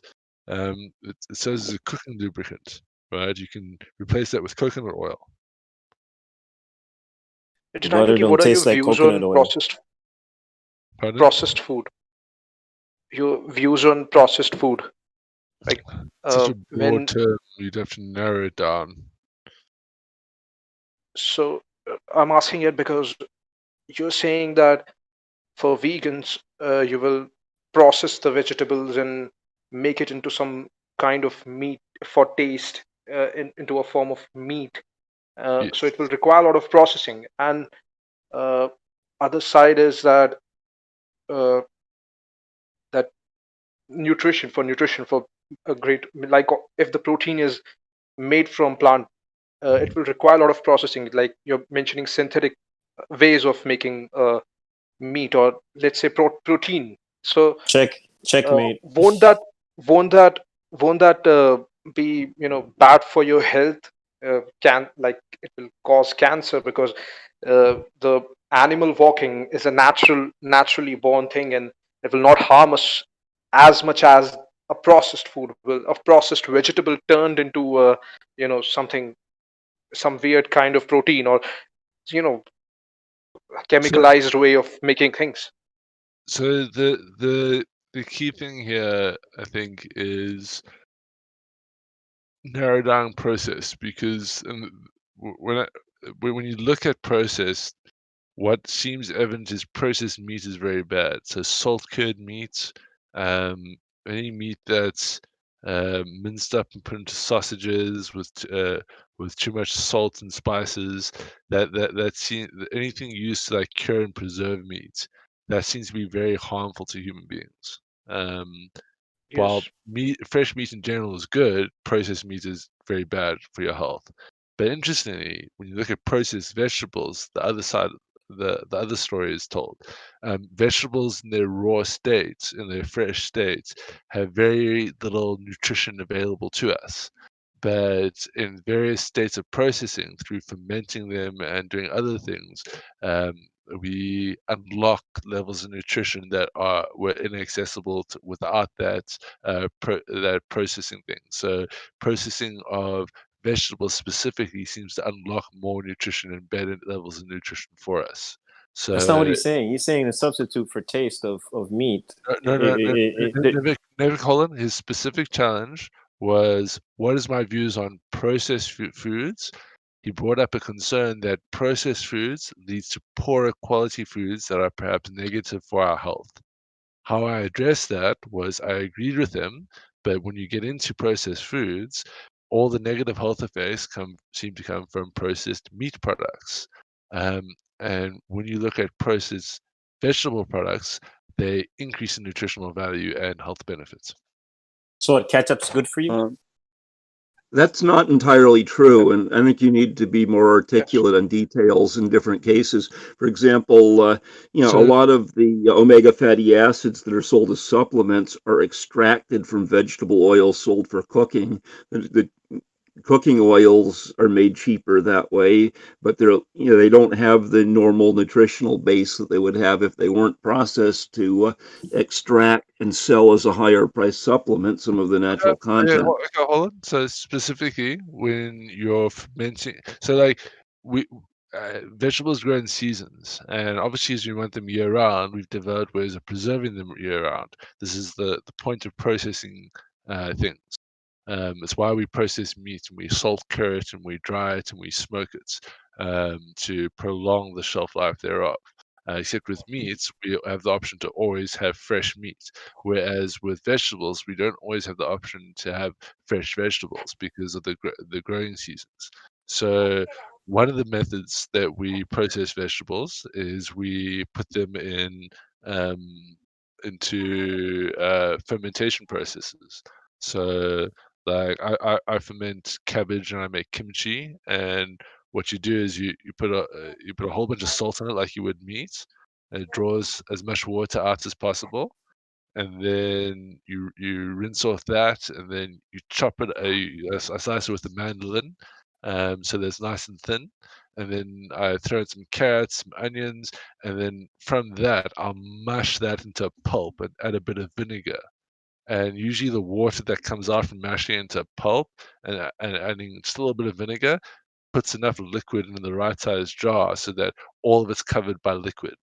When all it's covered by liquid, it prevents the aerobic production of certain bacteria which are harmful to us, and promotes the anaerobic production of certain bacteria that are very good for us, and good for our digestive systems and good for our nutrition.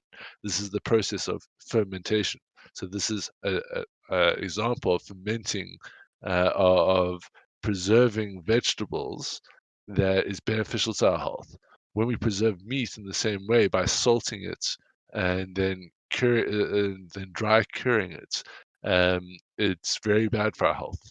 You do the same with vegetables. So that's You do things to preserve it longer. No, but that's what I'm saying. As it pertains to Flounder's processing. question on processed foods, we process foods, generally speaking, to extend the shelf life thereof. And when we do that with meat, it results in negative health consequences. When we do that with vegetables, it generally seems to result in positive health No, gain. that's not true. Because the crap you use to process is garbage. You need to articulate what you were describing, something useful for vegetables. If you nitrate process meat, you're adding oxidizers in the types of salts. You know, and of course, meats have more issues if you don't freeze them or use them quickly.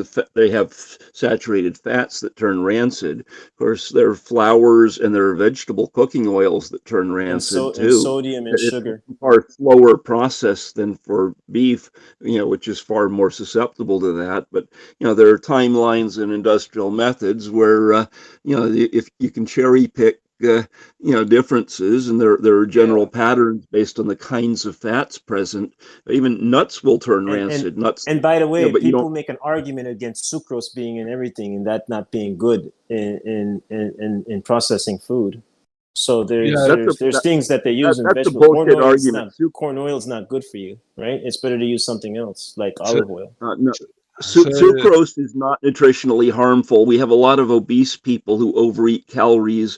It doesn't have nutritional content. It's a pairing of glucose and a pentose. They have to be separated and metabolized, but it's not harmful.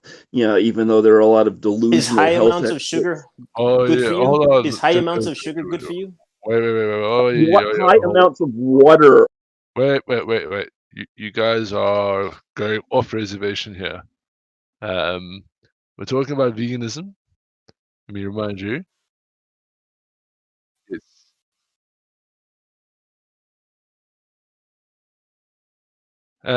Flounderish has earned some Pangburn skeptic points. He's the first person to, and no one found the hidden failings in the immigration is immoral, which was our previous debate. So no one got Pangburn skeptic points, but Flounderish managed to find the one that destroys the consistent arguments on eating meat is immoral, which was, you know, he posed the classic hypothetical of if you know, meat is if you're eating, it's basically, I forget the whole one, but it's basically the Roykill argument. You know, like this animal was wild, it lived a good life, it died of natural causes. You find it on the side of the road. Do you have any problem with eating it? And I don't think anyone can make an immoral argument against that.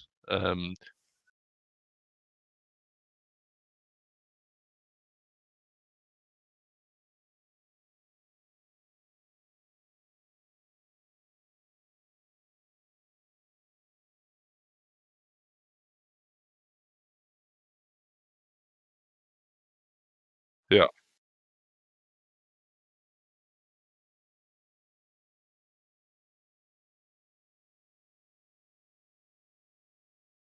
Yeah. But yeah, so some Pangburn points to Founders there. So Loki, Nivik, don't hijack again. There was no delineation We're not there. hijacking.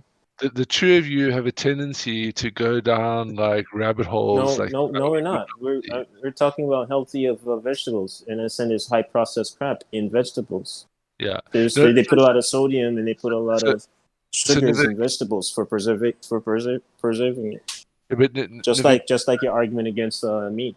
But Nivek, where all I'm saying is there is a healthy way to eat a solely plant-based diet with supplements like B12 injections. You can live a healthy, productive life. But it's not a valid argument to cherry pick healthy forms of one category processing and unhealthy forms of another and pretend that makes every form of processing equivalent when there are healthier and unhealthy examples in both categories. Okay, so this is where the two of you are going wrong, right? Nivek, when I say what I said, and you raise the point that there are clearly unhealthy ways of using plants, it doesn't address the point I just made. To address the point I just made, you need to show some way that a plant-based diet supplemented with chemically synthesized nutrients would be impossible to live a good life on. That's my argument is Loki's argument. There's good ways and there's bad ways. Yeah. So again, you're saying much of nothing. If you just say there's good ways and there's bad ways, you're saying nothing. What I want to hear from you is what are the bad ways or what are the good ways? Not generally, specifically, because I don't want you to speak generally, because for the sake of speaking, I'd like you to arrive at a conclusion to a point. No, I'm not following you. There's a lot of this. What was your argument? What's your argument with meat? You were talking about how my argument is that when you do that with meat, it's bad. No, is that when you process meat, it's almost exclusively bad. The question asked to me was, what's my perspective as it pertains to those arguments on processed foods? I said that was complicated. We need to unpack it a bit. As it pertains. No, you said that processing vegetables is good. As it pertains to meat, it seems to be almost nearly exclusively bad when we process meat. I think maybe processing minced meat wouldn't be bad, but like generally most of the time it seems to be bad. And when you look at vegetables, generally most of the time it seems to be good.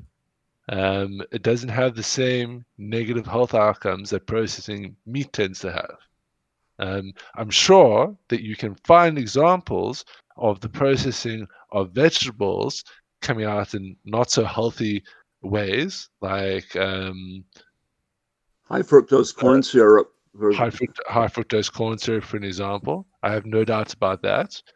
It's not unhealthy per se, yes, but it's less satiating than other sweeteners, including sucrose, and tends to encourage addictive overeating to the profit of certain corporate interests that push the corn industry. Yeah. So, but you raise a good point there, Loki, and that is not negative to your health in and of itself, in the same way that honey is negative to your health in and of itself. But eating a shit ton of honey will be bad for you. Just like eating a shit ton of vegetables, or I came across a story where someone could only eat carrots and it was very bad for their health. So like if you're going to make a reduction on sodium and say, well, if you abuse it like this, it's going to be bad for your health, I'm going to agree with you. But again, that doesn't counter the point I made on veganism, does it? But I mean, there are less unhealthy ways of processing meats, and you haven't used the example of nitrite salts that are particularly harmful. They tend to be used in a lot of the cured meats for super long holding times. And you cut us off and it's trying to raise the issue that there are vegetable fats that can turn rancid. And nuts and flours even can turn rancid. Cooking oils can turn rancid. It's just the kinds of fats common in vegetables do so more slowly, even if they're held in many cases without refrigeration, than the kinds of fats common in beef or mammal muscles. Yeah. So again, I'm not understanding how this is against the vegan debate. What I just heard you say there was all fats and oils turn rancid, and vegetable ones do so slower than animal ones. So where are you providing a critique of my pro-veganism stance?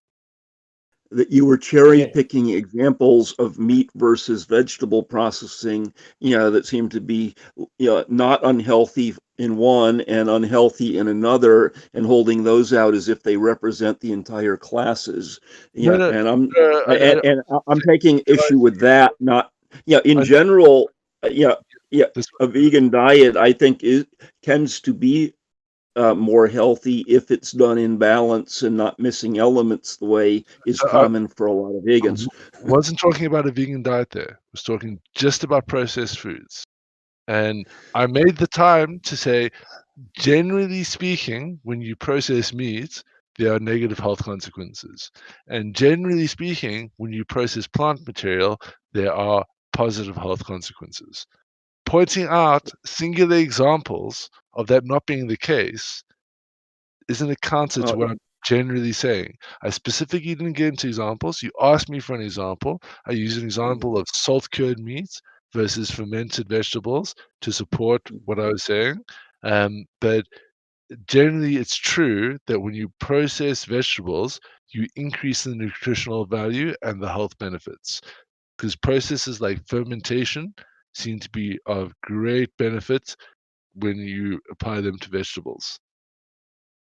Of course, I would look at mechanical or chemical, processing, and something like potassium cured corned beef doesn't seem to, assuming it's normally cooked for a long time in water that removes some of the salt, which is less unhealthy salt, have anything close to the adverse issues of, some like a jerky beef that's full of nitrites, which have an oxidating effect Okay, I and damage see tissue in what you're humans. saying, but you're cross comparing what is a worse cured meat versus a not so bad cured meat. Your grounds for comparison should be fresh meat. Is it more healthy than fresh meat? And the answer invariably, as it pertains to processed meat, is no. And mincemeat. I don't think you can make that same. That would be an exclusionary example. But Mincemeat isn't meat, though. You're talking raisins and vegetables or fruits. No. Or you have a different meaning for mincemeat than we do in this country. When you put meat through a grinder, it is minced. It's called the process of mincing meat, right? Okay, that's not how the term is used in North America. Okay. I don't care the subjective use. The process of mincing meat is a processing of meat that I don't think is harmful. Why do you have to process the meat? Can't you just put it in a freezer? No. Here's the thing, Nivek. That's what I'm saying. When we talk about processing, we're talking about processing in terms of adding things to the product that prolong the shelf life outside of the refrigerator. So we're talking about it things has like to be canning. outside the fridge. We're talking about canning. We're talking about fermenting. We're talking about salt curing. We're talking about drying. We're talking about smoking. Right? So a can of meat inside of vegetables. Yeah, I gotcha. Isn't the same? Ain't the vegetables just as unhealthy as the meat in a can of vegetable, in a can of soup? So when you can and process vegetables, it often involves adding salts and adding various preservatives, and then sealing it so that there's no interaction with oxygen, because anabolic reproduction of bacteria is very harmful for us. All the bacteria that's bad for us requires oxygen. So when we can stuff, we do it in like a environment so there's no oxygen can get in and there's no propagation of negative bacteria. To the vegetables and the meat. But that's separate of the actual processing. So when you like salt cure meats and then you can it, or like you boil it in salt water and you can it, or you cure it in a salt brine and then you can it, right? Yes, we're still keeping the oxygen out and additional bacteria from growing as part of the preservation process, but the actual addition of all the elements that we need to preserve that meat brings down the nutritional. It preserves the vegetables too. Hold on, Nivek. It brings down the nutritional value and the health impacts when compared to fresh meat, right? So even though you're preserving it, it's negative for your health. As it That bad way pertains, of processing is hold different on, for Nivek. vegetables. Nivek, Okay. hold on, we're all serving you too. Go on. As it pertains to vegetables, the majority of vegetables, when we eat them in a raw state, they have very poor nutrition. We often have to, cooking is ideal because it unlocks nutrition in the vegetables and destroys some of the defensive mechanisms of vegetables. If you want to understand defensive mechanism, think chili, that spice and the inflammation you get from the spice. That is a defensive mechanism inbuilt in the plant that we can't seem to get rid of in the cooking process. But there are various other plants that by cooking them, we destroy toxins that are negative to our health. But that's got nothing to do with curing. As it pertains to curing, we're adding salt and sugar and vinegar and various ingredients to vegetables to preserve them. More often than not, they undergo things like fermentation or pickling. The pickling and fermentation process of vegetables unlocks nutritional value in those vegetables, increasing the nutritional value to us. And the same thing's done to meat. And increasing the health benefits of us. No, you can do the same to meat. I just explained how the same thing is not true of meat. Let me explain how it is. You take meat and you wrap it properly and you put it in the freezer. It's the same process. That's not processing meat, Nivek. We're using words differently, and Nivik's right about how some of these words are used in North America. But hold on. That's why I took time at the start of addressing Nivek to explain what we meant by processing. What we mean by processing is specifically adding salt, vinegar, sugar, or other similar preservatives to the food product to increase the shelf life outside of the refrigerator. And he just gave me an example of how you can wrap it properly and put it inside the freezer, and that's preserved. No, we're not talking about that processing, Nivek. We're talking about that is defined as processing under regulation of food handling in the United States and a number of other countries. Because meat open freezes differently. I can't give you a definition. I gave you a definition of what I mean. Then I talked about what I mean. You can't then go back and say, no, I want to use a separate definition now. If you're talking about preserving meat for storage, unrefrigerated or frozen, I don't think there are an awful lot of ways of doing that without salts or nitrates, and the nitrates especially tend to have adverse health consequences. But that's not what we normally mean when we talk about processing meat, which is the industrial process of getting it from the live animal into a storable retail form. And if it's frozen or refrigerated, that often doesn't involve that. So I was addressing that. I was saying when you have meat open in a freezer, it takes out the nutrition value more. That's why if you have to properly process it by wrapping it properly and putting it in a freezer. There's just different approaches when it comes to meat to vegetables, but in a way it's the same thing. Just like you do things to keep the meat fresh and how you wrap it and you store it in a freezer, you do the same thing with the vegetables to keep its nutrition value as well. But they're two separate things. Meat and you try apple, you're creating one thing that's different to another, but you could keep meat fresh probably longer than the vegetables. By wrapping it properly and put it in a freezer, it doesn't lose no nutritional value. Frozen corn will hold up longer than a frozen steak. Chicken or fish in between. In the freezer, Nivek, meat gets freezer burned, and that's my point in wrapping it properly. And Nivek, you can keep vegetables in a root cellar without refrigeration for longer than you can store meat in a freezer. Mm-hmm. If they're appropriate types of vegetables. Yeah, like root vegetables, like carrots. That is true, clearly. So no, Nivek. No. Um, But that's why, like in parts of Africa, certainly, where there's not electricity still, you know, if they kill an animal that might be a community feast that's eaten the same day or the next morning from when it's slaughtered, whereas vegetables are a more sustainable food stock. Meat tightly wrapped and sealed is for to last longer in the freezer in a process. Why it's done that way deliberately. It's not just But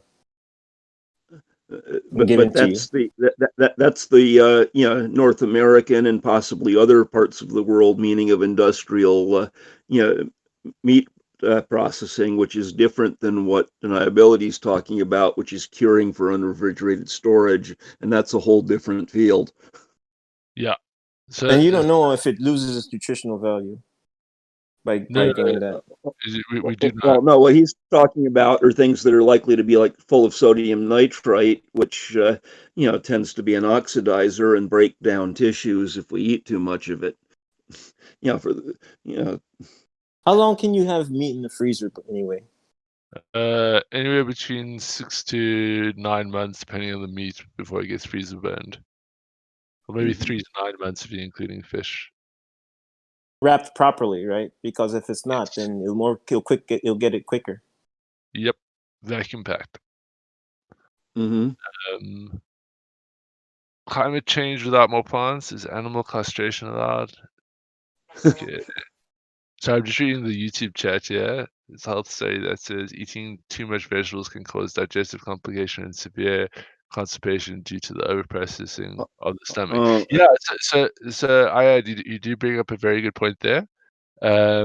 So yeah, that is the point I was trying to make with the processing of vegetables. Is most vegetables in their raw state have insufficient nutrition for us, and many of them have defensive mechanisms and toxins that can be very disastrous to our health. So a lot of vegetables have to go through processing for them to become edible for us. And is fufu or tapioca a common plant in your area? Because that's a good example of one that's toxic if it's not processed. It's used a lot more in parts of Africa than it is in other parts of the world. There's this one plant. They're poison animals too, aren't they? This is one.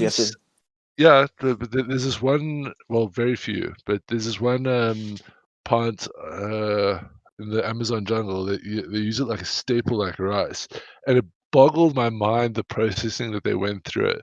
Because if you eat this plant, it will kill you. It's poisonous. But somehow, someone was hungry enough to figure out that if you take this plant and you boil it, then after boiling it, you mash it up. Well, you take the skins out, you just take the inside and you boil that like a potato. Then you mash it up. And then after mashing it up, you dry it. And then after drying it, you pound it into a powder. And then for some odd reason, you must store this powder underground for like minimum 2 weeks.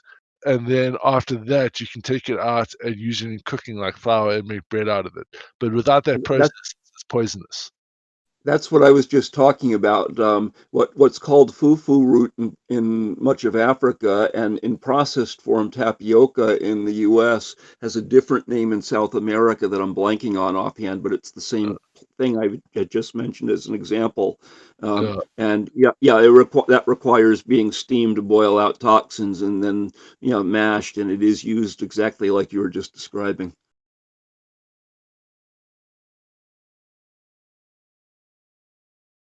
But yeah, so there are a lot of plants like that, aren't there?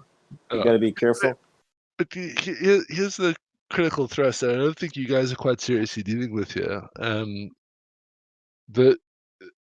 We have the technology now to sufficiently move off of animal protein, and I think with enough investments to adequately move off of animal protein.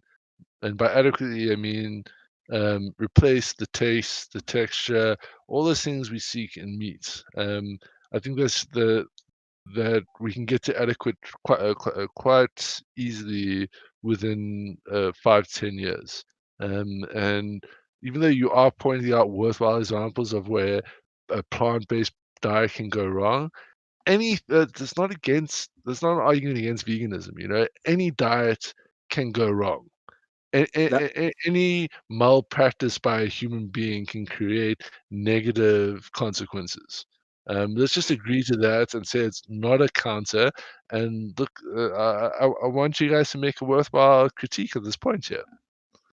We have a new person who just tossed out one of the words that I was blanking on, under cassava roots. Welcome, Lost Boy Rick. Have you been listening in on YouTube, I take it?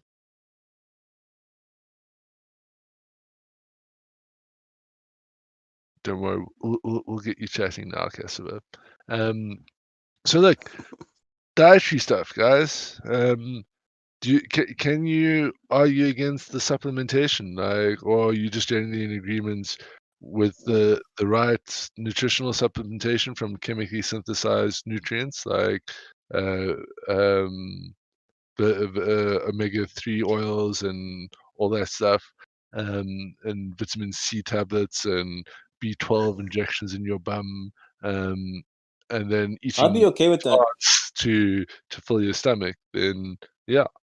Me, Okay. I'm the type of person I don't care about the food. If I can get the nutrition, I'll be fine with it. But I'm not. You're still not convincing me. Trust me, I can more be a vegan than you can. Deniability. I can more go that route than you. I don't have to. I don't really like savor food like a lot of people do. But that's the people can't be like that. You know, they want their juicy steak and stuff. So what do you not find convincing then? Like, why are you not a vegan yet? I don't think it's going to change. I mean, like, how are you going to? No, I'm not asking people. I'm asking you specifically. No, I'm talking like just society in general. Like, it's too much in everything, and okay, yeah. I just the transition. Trust me, man, I'll be for it. But the people figure out a way to humanely kill an animal first in that route. That's more likely than transitioning completely off of animals. So what in your current usual practice of daily life that is anti-veganism because you're merely a consumer and you have no control, what from your perspective can you not replace with a plant-sourced product or food? Okay, right now, I don't like the way I eat. I just eat off of efficiency. I don't really eat off of enjoyment, which is I know it sounds twisted, but I go to the store and I do get vegetables and stuff like that, and I do consider that route that you're talking about.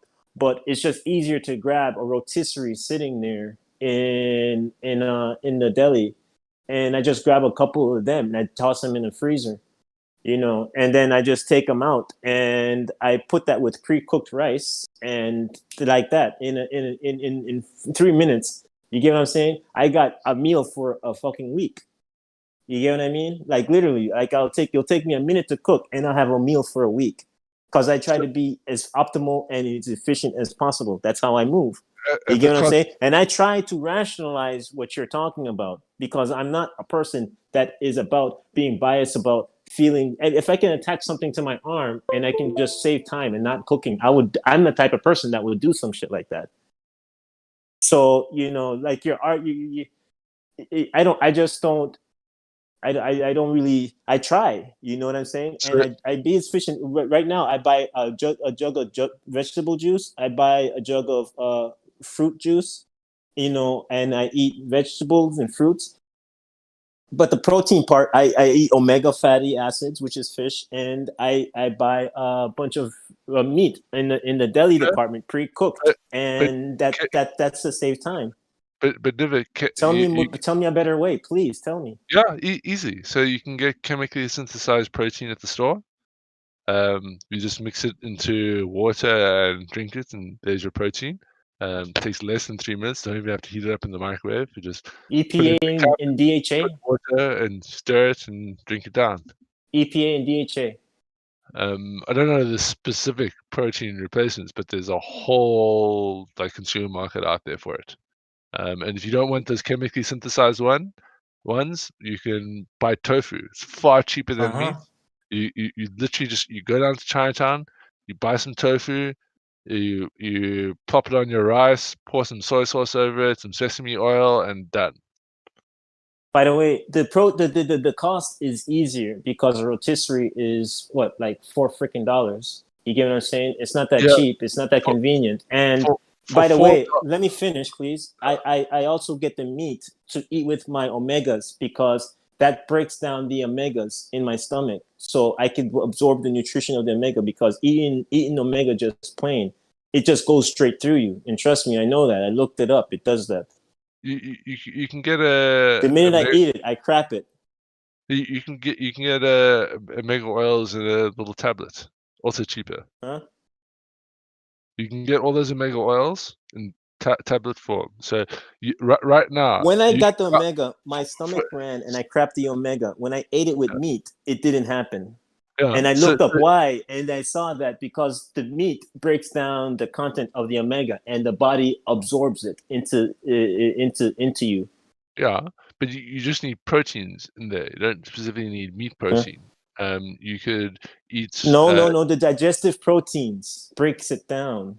Yes. By breaking down the meat, it breaks down the meat, and the omega it's absorbed into it. The omega is broken down with the meat, and it's absorbed into the body easier. Yeah. If you just eat the omega with a salad, it'll just go through you. I'm not saying just eat it with salad. I'm saying eat it with tofu and fermented tofu. No, man, that doesn't trigger the acidic process of breaking down, of breaking down fats, because the breaking down of proteins breaks down. There's also a process of breaking down the fat of the omega. When you do that with the meat, it's taken into you. And by the way, glucose isn't good for you either, because I look at foods that don't have meat in it and they have glucose, and glucose tears the lining of your stomach and it makes the crap go into your body. Vic, sugar's bad for you, but stay on point here. You're at the cusp of making a very important point here. I really want to get you there. No, but if you remove glucose from your body, you also will probably go very quiet in this discussion, and you will not buy a single additional rotisserie item because you'll be dead. Well, you could consume glucose. I didn't say you can't consume glucose. When you take food that has glucose in it, like with a lot of bread, what you do is you eat it with protein that puts that triggers acidity into your stomach, that breaks down the glucose for it to be digested. When you eat it plain, it goes into your stomach intestines, and it's harder for it to break down, and it wears down the lining of your stomach and causes inflammation and a lot of counter negative effects of your shit going into your bloodstream. It breaks down the walls of your stomach, and then a lot of illnesses cascade along with that. That's why the care of your stomach is very important in how you eat. And I factor myself in a way where I approach things taking those things into consideration. So what he's mentioning is something that I do and I'm interested in, and that's the conclusion that I came to on eating is where I arrived. So like if I eat like a bag of bread, white bread, I'm not going to eat it plain. I'm going to eat it with meat, and it's going to put acidity into my stomach, and it'll break down. It'll incinerate and break down the glucose. How about whole grain bread with hummus? Whole grain. Well, I don't eat whole grain though. And glucose, by the way, is not a primary sugar that you'd find all that heavily in most breads. No, I mean gluten. Sorry, not glucose. Gluten. I mixed up with glucose. I mean gluten. Shit. I mean gluten. when you eat gluten, it's bad for your intestines, and gluten's in a lot of things. And I eat that with meat because it puts acidity in my stomach and it breaks down the gluten. Unless you're a celiac, you can tolerate moderate amount of gluten, but pretty much anything drastically out of balance, or if your metabolism has a specific allergy or intolerance, can be harmful. But Diability was reading about let's just too many. steer back. So Nivik, let's go back to your omega-3 absorptions. So yes, it does turn out that you're correct, but when you eat omega-3 supplements with a fatty meal, specifically animal fat, combination specifically triggers the release of enzymes and emulsifiers, which helps solubilize and digest the fats. And cost. Yeah. However, many people take the supplements without food or fat-based meals. This presents a problem, but scientists have developed ways to increase the absorption. Ultimately, it's not as high as if you were eating animal protein at the same time, but you do get absorption, right?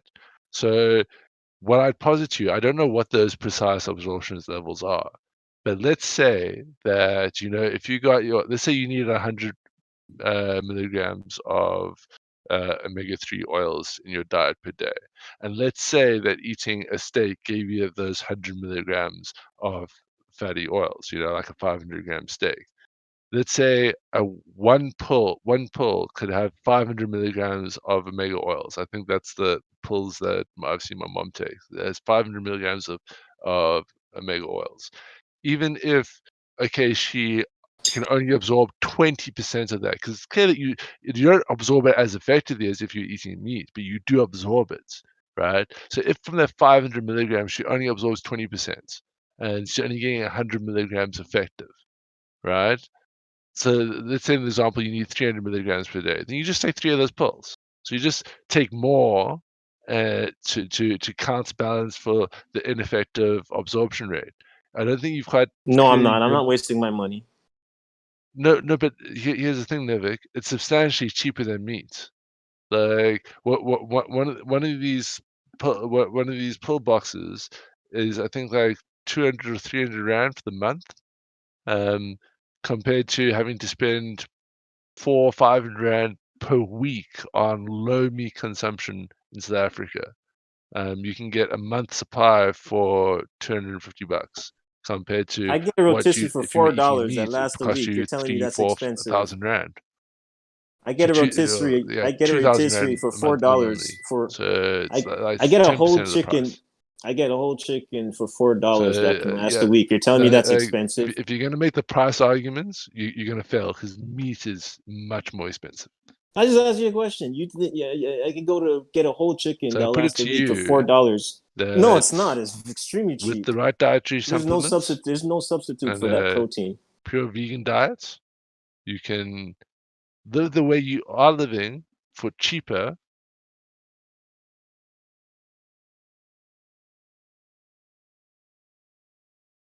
No, your way's expensive. By the way, as far as DHA, I'll do it if you convince me, but I ain't doing delivery, the trick that some of the vendors seem to use to make them more soluble is to deliver them as ethyl esters, of those long chain organic acids.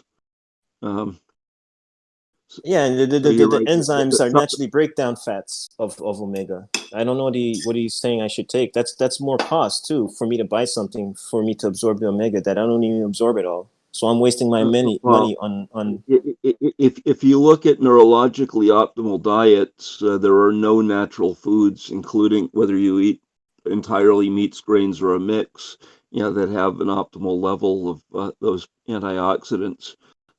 So, when you're talking about nutritional issues, we can be looking at things that are unhealthy, things that are optimal, and things that are, typically done by people that may be somewhere in between. I agree with you. There are healthy ways on both sides of vegetables and meat. And it's very difficult to get an optimal diet, but if people we're more consciously aware than most are, it might be more common. But a move towards less meat eating could be used as part of a broader educational or industrial food distribution, move to move people towards healthier diets. There's a lot of momentum against that, and there are some I would be reasons for it. that. I'd be for that. I'd be for if you can take a pill and that will last you a month. You know what I'm saying? But I just don't see the transitioning. I don't see it Have you happening. looked at the line of food products being sold under the name Soylent in different colors? Because that claims to be nutritionally complete food out of a bottle. It seems a bit disgusting to me, and I haven't tried it, but I've seen the info on it, and they seem to make valid claims about at least the chemical and micronutrient sufficiency in a prepared, industrial food. And by the way, that's not cheap, right? When you get fermented vegetables as a substitute, I don't think that's cheap. Deniability was talking about things that would be done in your own kitchen, or in Africa. That's expensive time cost. That's time cost too. The like, labor how are you going to costs, ferment a bunch of vegetables? Like, where are you going to the get the time labor to do all costs that? there may be considered trivial compared to what we might be thinking of in North America or Europe. So You gotta. there's You not can go. not You a can single go through. universal comparison there. That some people like cooking too, and cooking can be a meditational experience for some people. It's difficult to put a purely financial value on how everything sorts out. So you do it instead of buying it, which wouldn't be that cheap in buying it. But if you do it, like, I can eat a jar of fermented vegetables one shot. You know what I mean? Mm-hmm. I'm gonna be having to do that often. I think the Soylent line is pandering towards a certain attitude in Silicon Valley in places where costs of living are extremely high, and so the comparative inflated food prices and time value of them might be looked at differently than most of the world. Yeah. I what I do is I buy fruits and vegetables. So do I for the most part. Because I'm a vegetarian leaning omnivore. I try to eat more white meats and fish than beef. I lean vegetables too. It's not easy doing that. I don't know. You have to do I a lot have of you have to a full prepare a lot. kitchen, and I steam vegetables to a large extent. Buy multi-grain breads because they're more work to make. But I'll cook beans or brown rice and sometimes mix them with vegetables. And deniability is talking about sautéing mushrooms in fats. I tend So to wait a minute. Do you get more nutrition out of it when you steam it? I'm just curious. It's a way Because of he's cooking talking it about getting out nutrition. You get the nutritional value, but it's a way of cooking it without removing as much as boiling and without adding the fats and other chemicals that some of the other processes for preservation or to simulate I fried see. foods would add. I see. So I hear it's that. I hear steamed vegetables are good for you. Mm-hmm. Because of that process, right?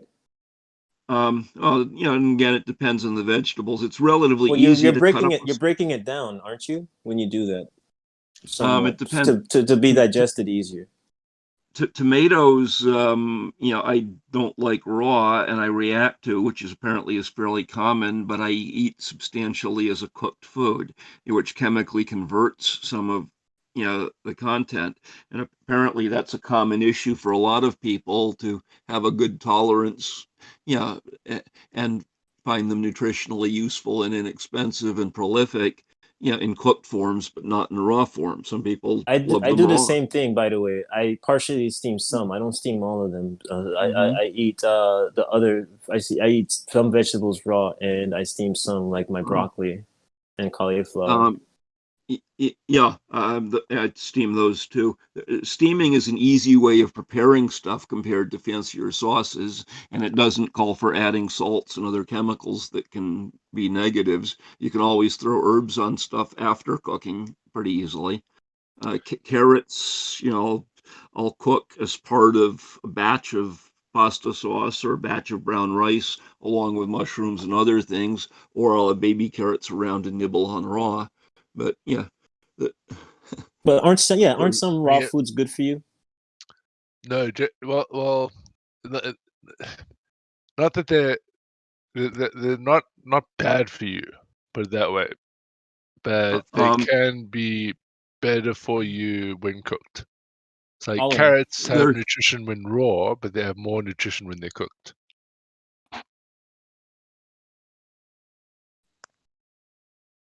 The advent of fire and cooking unlocked a tremendous amount of nutrition for the human animal.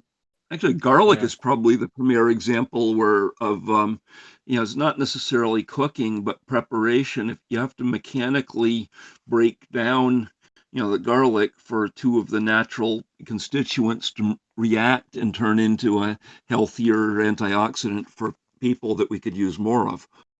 Can I say one thing? There are fruits that have digestive enzymes that help break food down, by the way, like papaya or papaya seeds. You don't necessarily probably have to cook. Because I eat papaya. And pineapple, by the way, too. The problem with papaya, though, is it tastes like a fart. Hey, man, I like papaya, man. No, have you honestly ever smelt a papaya? It literally smells like my shit. Oh, hey, man. I don't know. It's just one of those foods. I actually do like papaya when it's at the proper ripeness, but I feel when it gets a little bit too ripe, it literally smells like dog shit on my lip. Have you ever? Okay, well, you can have pineapple then. But Nivik, I promise you don't eat the part of the pineapple that does that. Pineapple has digestive enzymes that help break food down, and kiwi and kiwi too, by the way. So the actual fruit that you eat doesn't. It's the skins of those fruits that have the digestive enzymes. So when you want to tenderize a steak, you take the skin of That's not what I read. or the skin of a kiwi, or the skin of a pineapple, and you mash it up into a mulch, and you put that around a tough piece of steak, and it'll tenderize the shit out of the steak. It'll break down the connective tissue that makes it tough and holds it together. And that use of papain is generally considered to be healthier than heavy use of MSG and some of the other techniques that people sometimes use, isn't it? So but it's more like a quick technique to prevent long-term cooking, because if you mash up pineapple skins and you put it on a steak, like a nice ribeye steak, after about 48 hours, that steak will just be liquefied into mush. There'll be no like connective tissue, no texture. It'll just be like meat mush, and entirely unappetizing, because texture is very important to human taste profile. So there's the digestive enzymes not in papaya. It only goes to the skin of the papaya. Yeah. It's not like that's an absolute, but you'll find that with most fruits, Nivik. Like fruits can actually be quite negative for your health if you're just eating the fruit, the soft center, the meat as of it were, the meats. Yeah. You need to eat Hey, I don't know, like how would it just go into one thing and not the other? I get what you're saying. Like it'd probably more be in the skin. It's a matter of what the chemicals react with. Black olives or eggplant have chemicals under the skin that I'm among many people who react allergically to. That can be toxic. Potatoes and bell peppers are a different class of nightshades that I tolerate well, but some people react to. But anyways, yeah, I take kiwi and what you call it, and pineapple too. They have digestive enzymes, and I drink the seeds of the papaya. I crush the seeds, and honestly, it don't taste good. But I crush the seed. I crush and juice the seeds and drink them. So I'm not hearing much in way of an argument against a vegan only diet with nutritional supplementation. Not if it's done well, but it may require changing culture and educating people in ways that people are slow to adapt to. And so, conditionally, for most people, there are some cases I think where there are exceptions, and we humans are complicated creatures. But in general, I think there's a strong case for it as long as it's done well. You're so close, Loki. I don't want to give you any hints, but you're so close to this topic, skeptical reveal. You're so close. You mean that humans are crazy hairless apes, and it's very difficult to get us to do things involving that much change in a way that's optimally functional for us. That's my view. Close. You're close. Why, You need to convince looking me. You need to convince me not to move from meat. You're on the right path. You're halfway there. There's a secondary part to the skeptical reveal for this part of the topic. Let's see if we can throw some hints your way. You said you eat meat there are because a you lot of enjoy it. foods that are toxic if they're not prepared right. And like mangoes have urushiol in the sap. So do cashew nuts, which have a flour attached to the nut casing, among others. Avocados. Birds kill themselves on avocados because of the toxic chemicals inside the skin until they get adequately ripe. So you got to be careful about food sources. So this may be to give you hints to the other half of the skeptical reveal for the diet and health segment. We shift a little bit out of dietary health and perspective. There's some other points you guys have yet to address that might lead you to the skeptical reveal. So there's 2 points that have gone largely unaddressed. First, and they do pertain to factory farming for the most part. The factory farming of animals creates lots of diseases because they're in such close quarters. To deal with this, farmers practice blanket antibiotics, whether the animal's sick or not. This leads to an overuse of antibiotics, and it's a strong contributory factor to antibiotic resistance. Antibiotic resistance is quite literally an existential threat to the human species, and I find that to be very highly problematic with the current way we eat meat. But secondary to that, the factory farming of animals has led to another concern, which is disease, that these antibiotics can't deal with. Diseases such as swine flu or bird flu. These are constantly jumping the animal-human barrier in these factory farms, and it's creating pandemics. I mean, look at COVID. COVID is a result of such. And COVID has clearly created massive amounts of harm, not only to animals, but to human beings. So I was going to raise an example that I thought you were asking to put off for a later segment, about some of the shellfish and sea fish practices in coastal Asia, where the factory farming of what could otherwise in clean water be relatively healthy shellfish and sea fish, end up being raised in near hazmat dumps, and turned into unhealthy foods just because the concentration and the methods by which it's being done to meet overpopulation of humans and market pressures, just over concentrates and taxes the ability of the environment to clean itself in balance. Yeah, so that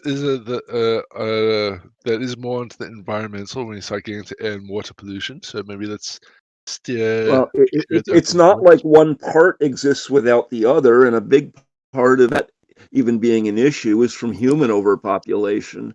So at some point we reach an issue of how many of us should be tolerated. And the same thing with grain farming. We would not have half of the grains we have, even for vegetarian or mixed diets, without oil-based fertilizers and without genetically modified seeds and keyed pesticides. that have doubled the grain yield per acre in less than my lifetime. That's a good point, Loki. So we either need less people or a lot more of the earth stripped of green things and replaced with grain if we don't use those practices, which are like processed grains too. So that brings us into sort of the cross animal farming techniques. The when you look at traditional agriculture, what you say very much stands. But very interestingly, most of the grain and soy production goes to animal production for feed. So when you take out the animal production, you drastically reduce the requirement for grain and soy production if you're just producing it for human consumption. So I don't see as drastic a decay as you described there. But interestingly, hydroponic and aquaponic techniques of growing plants drastically reduces the water consumption rate, and it also drastically reduces the arable land requirements. Ultimately, you can't do grains and soy and rice in this fashion, but I mean, if you got rid of animal farming and you just had, I mean, the grain, soy, and rice that we have will be more than enough currently if you just got rid of animal production. But you'd have to reduce almost 50% of the production if we stopped using it to feed animals for animal farming. Beef production is incredibly inefficient that way, and what is it, about 9 times less so than straight grains for food. But I'm in a net food exporting area that has significant corn and soy production, among other things, and a big aquaculture industry. And it seems like Purdue operates the grain wholesale delivery points. There are 2 of them in the region, and if it's a good year, they'll export it to Asia or other countries. If it's a medium year, they may send it up to Maryland or Delaware for chicken food in farms that are micromanaged in ways that are not traditional poultry farming. And if it's a bad year, they might sell it to a gasohol plant to make ethanol as opposed to using more corn for that. So it's we have integrated mega industry with stock markets and international trade defining a lot of our food. So, but remember that it's steer back to diet and health here. So you are halfway to discovering the skeptical point for this segment when we're talking about diets.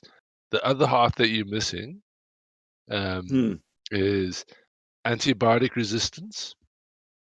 well, antibiotics have been banned from a lot of what I was just talking about. So hold on. Antibiotic resistance and pandemics.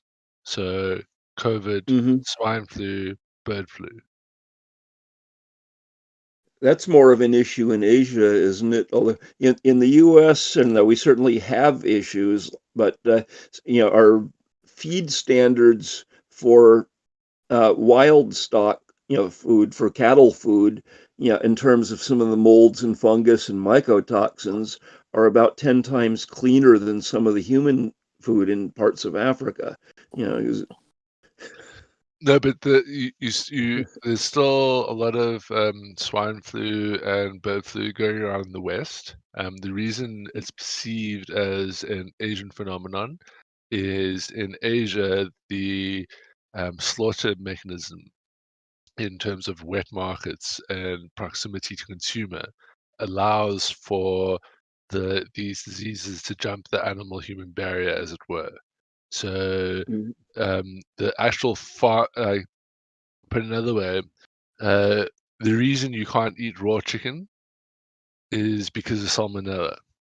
The reason we have salmonella in chicken is because they are grown in unhygienic circumstances. In Japan, a culture that has never gone towards factory farming, that is purely organic. They have raw chicken dishes. They have raw chicken dishes because their farming of these chickens is in such a way that they have no salmonella in the bird population. So you can eat raw chicken in Japan. I grew up with two chicken farms as neighbors, and as a kid used to help one of them process poultry. And, the things they paid attention to could not convert to the economy of scale and the kinds of labor that a lot of our, big industrial, Tyson and Purdue contractor plants operate.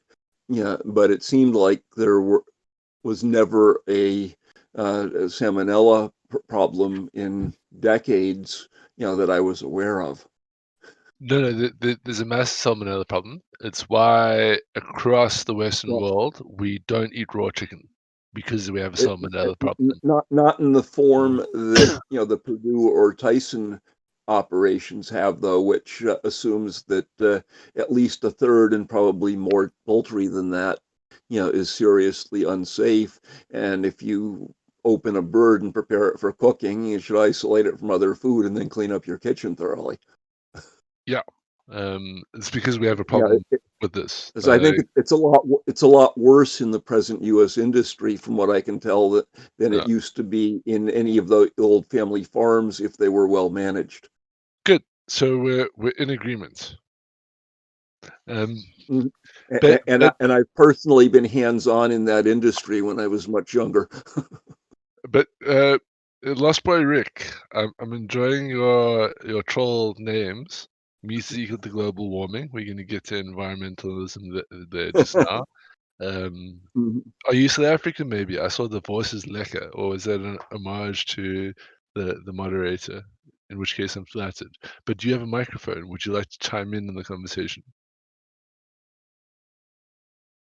No, I take it not. Okay, so Loki, Nivik, I keep bringing up points and you keep agreeing with me. Is it safe to say that you are convinced that veganism, from a diet and health perspective, is the way we should be going?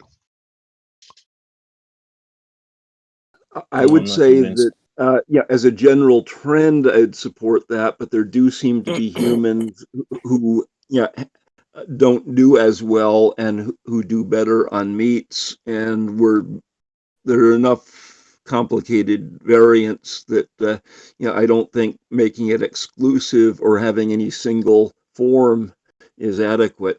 But as a general trend, it seems less environmentally taxing and more survivable, and to be a cleaner, food sourcing than most organ-based animals with fats.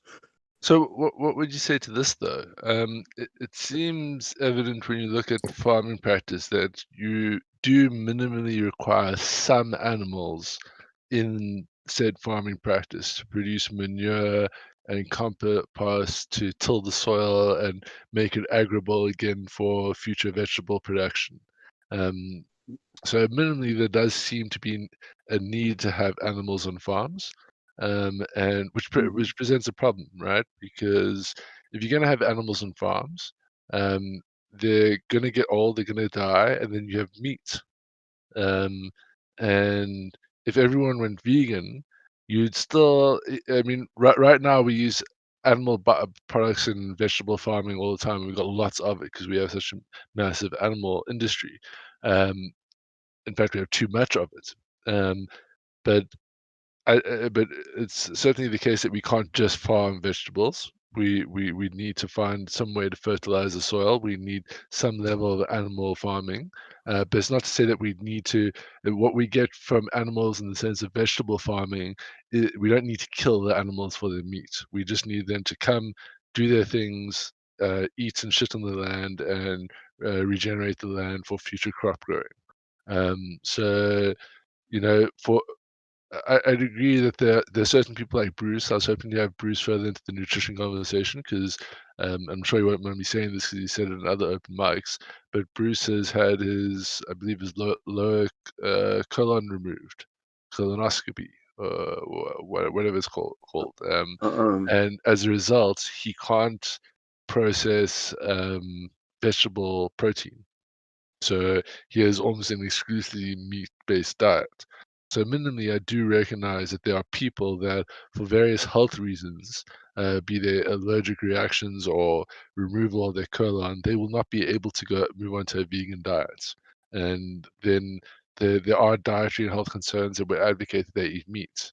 But there too, I see a solution in the sense that, to produce good vegetables, you do need animals tilling the soil, and there will be some minimal animal production from that, and it would be immoral to waste that meat and just let it sit or burn or whatever. So, that meat could go towards those people. And also, when you look at aquaponics, you need fish and tilapia to grow food aquaponically, which is very resource efficient. And so basically, what happens at aquaponics is you you feed the fish a vegan diet, and they shit into the water. That water that has the shit in gets circulated up to the plants, and the plants use the shit as nutrients, and then that's how you get nutrition in your plants. And you can grow most plants like this. You can't grow like soy, rice, and all that. But if we're going to shift to that, which is a very efficient way of vegetable growing, we're going to have this go out to tilapia, because the way it works is while the tilapia are growing, they're shitting more and they're nutrifying the water more. And once they reach a mature age, they do it less. So you do it, but they spawn quite effectively. So you do have to take them out of the closed environments and slaughter them, and every now and then. So this too would provide some sort of animal nutrition to people that can't go full vegan, as it were. So I don't see a problem in shifting a majority of the world to a vegan diet, because there would still be animal protein production available for people that will be produced in the name of everyone being vegan, for that overwhelming minority of people that, for one reason or another, won't be able to switch to a fully vegan diet. But I think that process would be far less harmful than the current process. You know what you've just argued for? Is, the idea of a functional, economic, and natural balance that's complicated, and that's not a dichotomy of one or another exclusively, which is what I tried raising far earlier in this discussion. Yes, it like I said, it was one of the skeptical points, but you got to get the other half of it to get full points. But you wanted us to segment and compartmentalize into different elements, and of course I look at things like this as being an integral whole, where the elements aren't entirely separable, which is different than how some people view things. There's something specific to diet and health that's a glaring critique. Remember that the purpose of the segment is, I think the best way for you to really know your point of view is to have someone argue against it. And so most people seem to be for eating meat and against veganism. So I'm arguing for veganism. I'm forcing you to justify your beliefs. And I must be honest, I don't think any of you have fully convinced me that we need to eat meat. I find your arguments to be little more than preference. I can say you haven't convinced me not to eat it. You say I have convinced you to not eat meat. No, you haven't convinced me to not. To not eat meat. Of course. Yeah. But where I think I'm getting held up is on your personal preference, right? No, there's no personal preference. You described a personal. I gave rationalization behind what I was saying in my decisions. But your rationalization is reduced down to convenience and efficiency, and that is a personal preference. No. That's for my well-being. for my time is my life. That's the most value asset you can Yeah, get. but I described a way in which you could get everything you need in a far cheaper and a far more efficient way. More expensive and more costly way. No, the supplements are cheaper than getting direct from source. They just are. So a substitute for meat would be me eating vegetables where that costs me more. That's not cheap. And getting protein from vegetables instead of meat. No, vegetable protein is so much cheaper. Like for that same $4 rotisserie chicken that you buy, you can that lasts you a week. You can buy a month's supply of tofu, which and the omega. So the megas for a month's supply will cost you $10. So for $14, right, you can get your protein and your omega oils done. And right now the breaking down of the fats in the omega is from the meat. Right now you're spending $16. Oh no, I addressed that point. I can post it. It's from an article from BAS. That's not efficient. I use that. I don't absorb as much. Nivek, it's you're right in the sense that it's not as efficient as eating food, eating food, but you're the one that brought in the price consideration. And what I countered with is all you need, like while taking pills of omega-3 oils, you might. It's not to say that you don't absorb any of it. Your original point was it just went straight through you. It doesn't just go straight through you. It does get absorbed, and scientists are working a way to increase those absorption rates. But minimally, it seems to be the case that you have anywhere between like a 10 to 25% absorption rate. So if like you need 100 milligrams, then you take 1,000 milligrams, like 100 milligrams a day of omega-3 fatty oils. Then you take 1,000 milligrams in pill form because you'll absorb 10% of it. Then you know you've got Is tofu protein high? Yes, very, very protein rich. Yes. It's a clean. How much can you get? It's a clean food that's sourced from soy, and that's processed into a higher protein density that's easier to transport, store, and cook with in a lot of ways as a meat alternative. Yeah. You can also make milkshakes and puddings and such out of it too. So you can have a more nutritional dessert food than most things that are commonly used as desserts. Yeah. So it's a good substitute for chicken. Yeah, and you can get soy milk as well. It's a good substitute for cow's milk. So I'll look into the tofu. Yeah, and it's dirt cheap. It is dirt cheap. Go to any Chinatown. It is dirt cheap. If your considerations, as you described yourself as a nutritional efficiency eater, if your considerations are time spent making the food and money spent on that food, veganism is cheaper with supplementation, guaranteed. Of course, what the expensive part of the soy production is that at least in U.S. economies, it's so labor intensive that it's pretty much impractical unless you have large combines. The investment in overhead in those is such that you need about 1,500 acres under farming to justify the minimum level of machinery to efficiently process soy, which means that farmers form co-ops or get under the thumb of big agribusiness.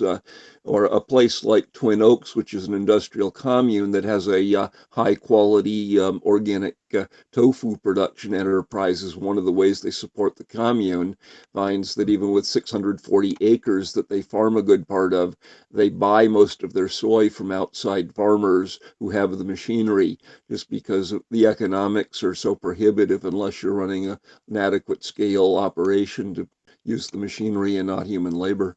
Again, not a specific here critique of veganism, critique of farming, because that same critique can be placed of scaling issues can be placed into meat production cycles.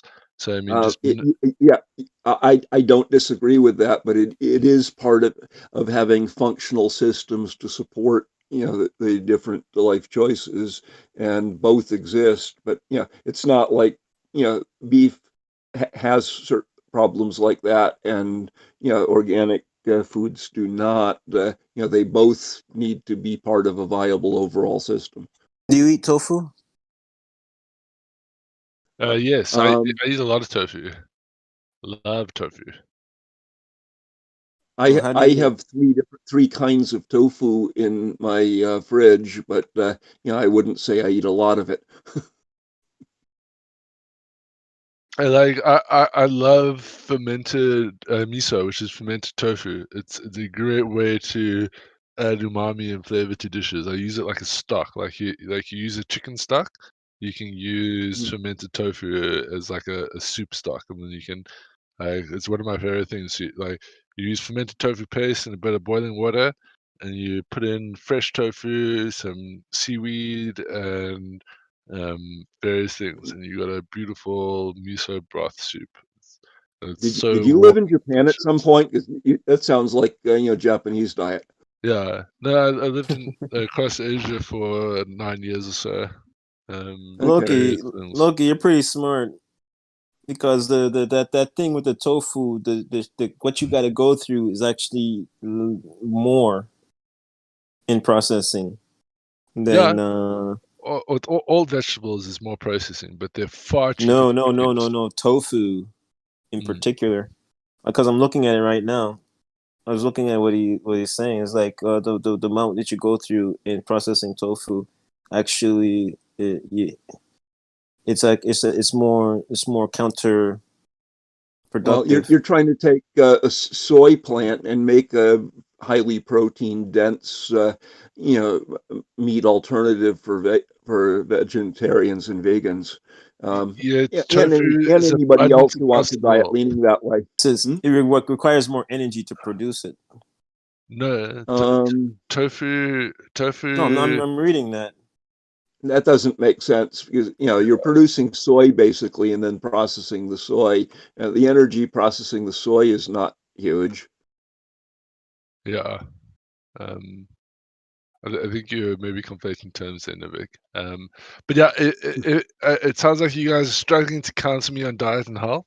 So I'm gonna move on, accepting that you've accepted my arguments for the most part on animal welfare and on diet and health. Well, you stated a more comprehensive version of what I was trying to pick a segment of earlier on. So you've done a good job stating the position that I arrived with. Yeah.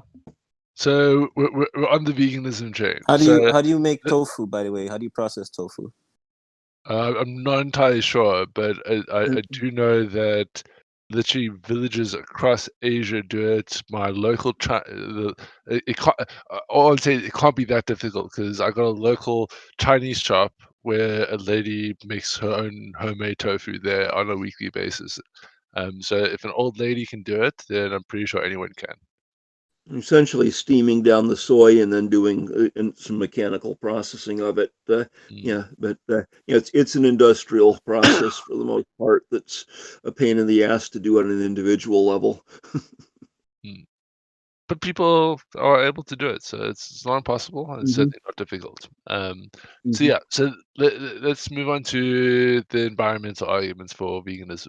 So we touched on a little bit with air and water pollution, but I think the biggest one is methane gas release from cows. Cows in their daily processing fart a lot. The sheer amount that we have in our meat industry leads to an aggregated amount of methane gas released into the atmosphere that is potentially catastrophic for the climate. Then there's considerations of deforestation. So far more land per acre has to be made available for pasture for animals than food production. So even though we get less protein from plants, we require less land to provide that protein. So for like square foot for square foot or square meter for square meter, you get more protein production out of plants than you do out of meat. So it's evidently more beneficial in terms of deforestation to shift to a vegan-based diet, especially when you're considering aquaponics and limiting arable land use to stuff you cannot grow in an aquaponic environment. And then, people talked a little bit about predation of the wild. I spoke about the sort of scale of proportion there. The scale of harm stemming from factory farming is far more than the scale of harm from that animals may experience in the wild. And I think what animals experience in the wild, even though it could be described in certain circumstances to be more suffering than certain farming techniques, um, the the the absolute value of that suffering, I wager, would be far less, because we breed these animals into extreme amounts to provide for our food requirements. So, and that comes with a corresponding level of absolute suffering. So yeah, methane gas, deforestation, and then air and water pollution. So I mean, we've covered a bit about air pollution with the methane gas, but water pollution is quite a nasty tale. So there's the sewage and effluent from meat processing plants. It creates a toxic level of certain chemicals in concentration that would otherwise be dealt with in the environment, but when concentrated on these levels is very bad for the environment. And then there's just the simple pollution from the animals themselves. I experienced this in the rural area that I live in the mountains, with a whole bunch of tribal villages around us, and our main water reservoir. It's fed by 4 or 5 different streams, and the tribal chieftains, their cattle roam the hills, and these cattle go up to these streams, they drink in them, and they shit in them. And this leads to E. coli getting into our water supply. And now, instead of just being able to drink fresh, clean mountain water because of animal farming, we now have to put in a complicated water treatment plant, and it gets a bit crazy. That doesn't seem like it's, again, a pure veganism versus meat eating issue, but one of concentration of things out of balance to the point where it's ecologically destructive. And what you've described is a bigger issue where I am in the Mid-Atlantic region, on the Chesapeake Bay, and where the runoff from some of the hog farms and chicken farms, is a serious problem, and it's infested some areas with neurotoxins in the water that can be destructive towards swimming or towards viable fish and shellfish industry. Yeah, but where it's an issue of balance and concentration and too many humans, and not the existence of some animal farming. Here's where the pro-veganism, where veganism becomes a pro-humanism thing as well. Because yes, you're right to point out that while eating meat, there are clear signs of overpopulation because of all the negativities and concentrations, but you don't get that same problem with a vegan diet. If you shift to aquaponics, we have far better use of our renewable water resources, and then the products that we can't grow in aquaponics, largely they are genetically engineered to have the most bang for their buck. And if we cut out the animal farming, then there's like almost 70% of the world's grain and soy production available for human consumption. Right now, I think humans only consume like 20-30% of the grain and soy production. The rest goes to animal feed. So you're right to point out the concentration problem, but the concentration problem isn't there with veganism.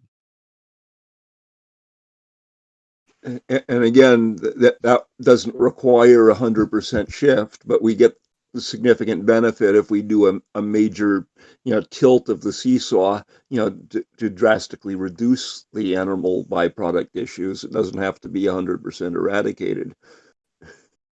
Yeah, look, I mean, but like this goes back to the sort of minimal animal production for healthy vegetable production. Like you don't need to be like right now we slaughter cows at I think 6 months, which is strange because people say, "Oh, veal's wrong." but veals are slaughtered at 3 months. A fully grown cow is 6 months, and then Really? slaughtered. Yeah. I didn't know they grow that fast. Yeah. Whereas dairy farms, they live a lot longer. Yeah, but you see that's my point. Well, no, well, dairy farms they forcibly impregnate the cows, and then they take the female cows and they turn them into more milking cows, and they take the male cows and they slaughter them at 3 months as veal so that they can get more milk from the mothers. But that's another whole disaster of why you shouldn't drink milk from a vegan perspective, because dairy products are problematic in that fashion. But yeah, so we don't need to be getting all this cow manure from cows that we kill in 6 months. A cow can live almost a decade, I believe. And you don't need like hundreds of thousands of cows. You could produce all the manure you need with a couple of thousand cows. So yeah, we don't need to As be a doing it on kid, the scale. I had a dairy farmer as one neighbor and chicken farmer as another neighbor on my parents' land, and we'd go out and collect some cow plops and barrels and haul them back and plow that in the or actually dump it in the vegetable garden area in the fall, plow it in the spring before planting new crop, and go over to the chicken coops and get a couple barrels of manure and put them down outside the end of the garden with acid plants like rhubarb and asparagus as perennials, and that would burn itself right into the soil, and the mounds would turn into holes. It was so hot. But they had more than enough to go around. Any neighbors who wanted some were welcome. And Nivek, you might think you look at chicken farming, right? And you might think, oh well, we have egg farming, and some of those chickens that are raised are sent to food production, but you'd be wrong, because some of these egg farms, they obviously need more chickens to grow more eggs. So they'll hatch a whole bunch of chickens, but they have no idea if they're going to be female or male. And some of these big chicken farms, they literally have mass vats where they take all the male chicks and they just dump them in the vats and they wait for them to starve to death. Because I'm actually considering taking a tofu. Yeah, because the chickens we grow for meat are different from the chickens we grow for eggs. The layers for the ones producing eggs, and they're different species and batches than the ones developed for meat. But in the small family farms that buy them from a hatchery, because that's a different kind of work and management environment than raising the chicks or producing the eggs. Yeah, but you see, just minimally, if you want egg producing chickens, you have to get females. So what do you do with all the males? Ideally speaking, if we didn't want to waste, we'd grow the males and turn them into meat, but we don't do that. We just leave them in mass vats to die of starvation, which just seems incredibly harmful.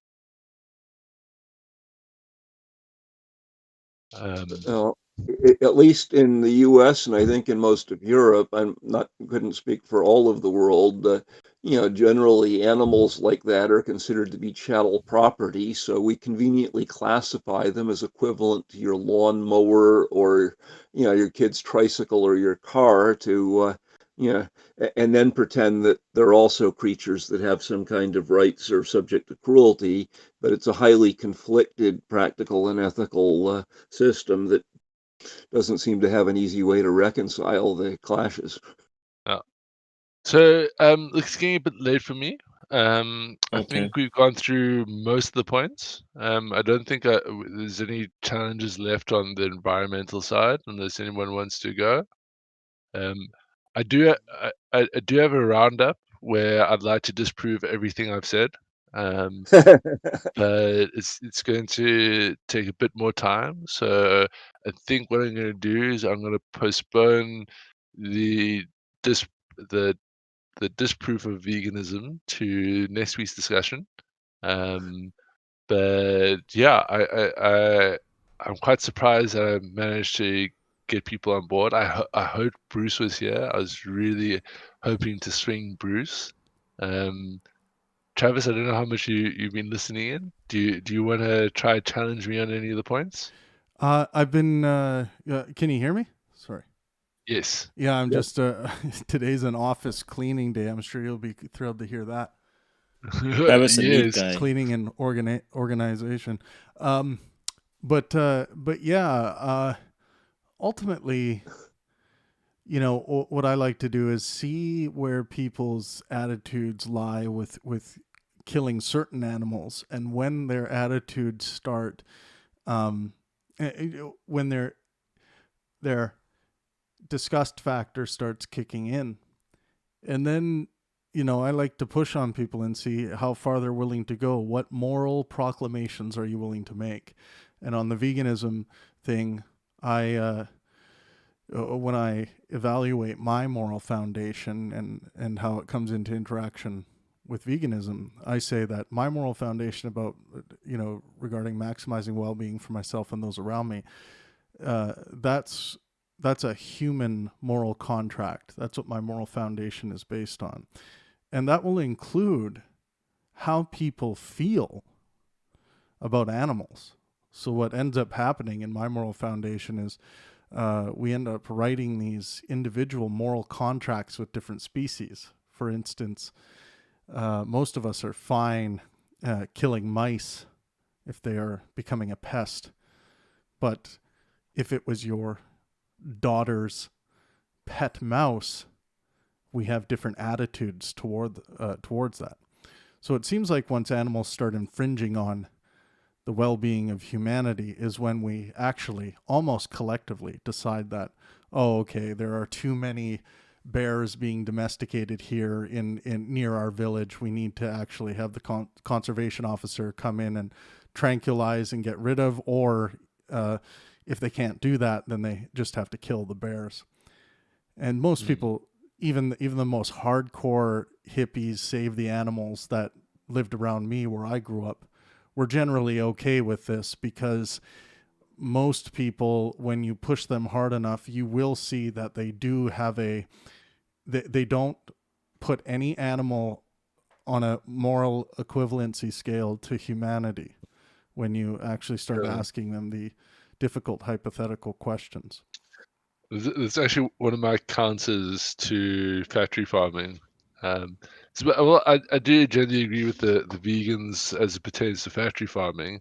There are ways I think we can jig the environments to really produce a lot of meat. But so that's a as an example, I would say that's a non-issue. That's actually a uniting issue. When you ask, you're not going to find anyone that's okay with animal torture or measurable animal suffering. You're just not going to find it. Like in hunting culture, it's very important that you get a good kill shot on the animal, and not simply just, you know, gut shot it and allow it to writhe in suffering and in pain. You get over there quickly and you put that thing out of its misery, even if you risk destroying the beautiful rack that you want to preserve and keep and hang up on your wall. So that's where veganism really starts to unravel. Right. Like I've had many debates with vegans, and they've got no ground to go with me, because I hunt most of my own meat, and the meat that I don't hunt is entirely organically sourced. Yeah. I've been to the farms. I know how they're raised. I know how they're slaughtered. That's very important to me as a meat eater. And again, like I love kudu, because kudu tastes just like beef. Like a kudu fillet and a beef fillet, can't tell the difference. And there's a wild game farm around the corner that does tourism, and they don't have any predators to keep their kudu population in check. So every year they have to do an annual culling for environmental and sustainable resource from environmental and sustainable resource perspective. Yeah. So they invite us in, we come do the hunting, get the meat for basically free, and then I take it home, put it in my freezer, and that's my meat for the year. You know. Yeah. So I like yeah. I haven't met a vegan that can overcome that. Right. So in my second book, The Pleasure Drive, I am dedicating a chapter to dealing with the vegan issue and to quantifying it for people so they can they will read this chapter and understand that they are either they either have a taste for killing for the pleasurable benefits that they will get from it, including what you can eat, or they don't have a taste for killing. Now, I would suggest most omnivorous apes are okay with killing ants. They have a taste for killing ants if the anthill gets close enough to their home. Or they have a taste for killing mice if the mice become an infestation. Most people have a wild frothing of the mouth taste for killing spiders because they disgust us so much. So the true reality of humanity is almost everyone, minus the Jainists, have have an appetite for killing. And when I look at the vegan topic and the vegan issue, what I see is the vegans don't like what humanity is. They want to change what humanity is. They don't want to feel like they are an omnivorous killing ape. But Okay, science, so let's argue that a bit. Sure, but I would say, let me finish. Science would say that this is what we are. It's not what we have to be. It's just what our diets are ingrained into the hardware of the hunter-gatherer ape. So we need to, and someone could come along and start this world-changing moral philosophy towards, do no harm, like you like to say, and then apply it to the whole animal, the whole zoological scale, reaching across the globe. But what I think when I see these people who fail at vegan diets, even though they want to succeed so deeply, they start to realize that, man, I am this thing I was trying to escape. But some people, and this will be my last point, some people, the virtue payback of feeling like you are, doing your best for your animal brothers out there, the virtue payback that they receive, for some people, it's a very small part of the population, but for some people, that is enough to overcome the pleasure drives towards killing and eating meat. So here's my counter to that. Sure. I don't think that vegans are wrong. Describing that it's within our natural compass isn't necessarily an argument against them being wrong. And the reason, let me draw an analogy to that's another true. I wouldn't disagree with that. Yeah. Yeah. So we have a clear evolved predisposition towards violence, but we've worked out that peaceful interaction is better than warlike interaction. It has far more positive outcomes. So even though we have this predisposition towards violence and killing each other, we've largely managed to curtail that for the most part. I mean, people still murder each other, people still go to war, but for the most part, we have curtailed that. And that's happened through a concerted, conscious effort to curtail that. So it's going against our evolved predisposition. As I would argue, eating meat is an evolved predisposition. And now that we have sufficient technology, I think the case can be made to say, you know what, we don't need to eat meat to get there. It's just a personal preference, and that personal preference I don't think holds water in the realm of the level of animal suffering, at least in mammalian entities. But deniability, yeah, personal preference drives your moral foundation. You can't escape it, brother. But let me also So tell you how your challenge fails. It does not apply to the anthill situation, the mouse infestation. You're talking about how human beings have come to work with one another, and that's fine and dandy. But in some parts of the world, where humanity is happy farming and eating dog. dog tastes good. Don't bash it, bro. No, I'm pretty sure I've tried dog. I'm not 100% sure. Actually, I think I have tried dog. A Filipino friend of mine. It tastes a lot. It tastes a lot like lamb. It's very fatty meat. So my point about your challenge back is that you're making an argument about working together as humanity. You're not dealing with the real moral dilemma of, I can find out how all of you vegans who feel so virtuous on your mountain, I can find out how you too are a killer.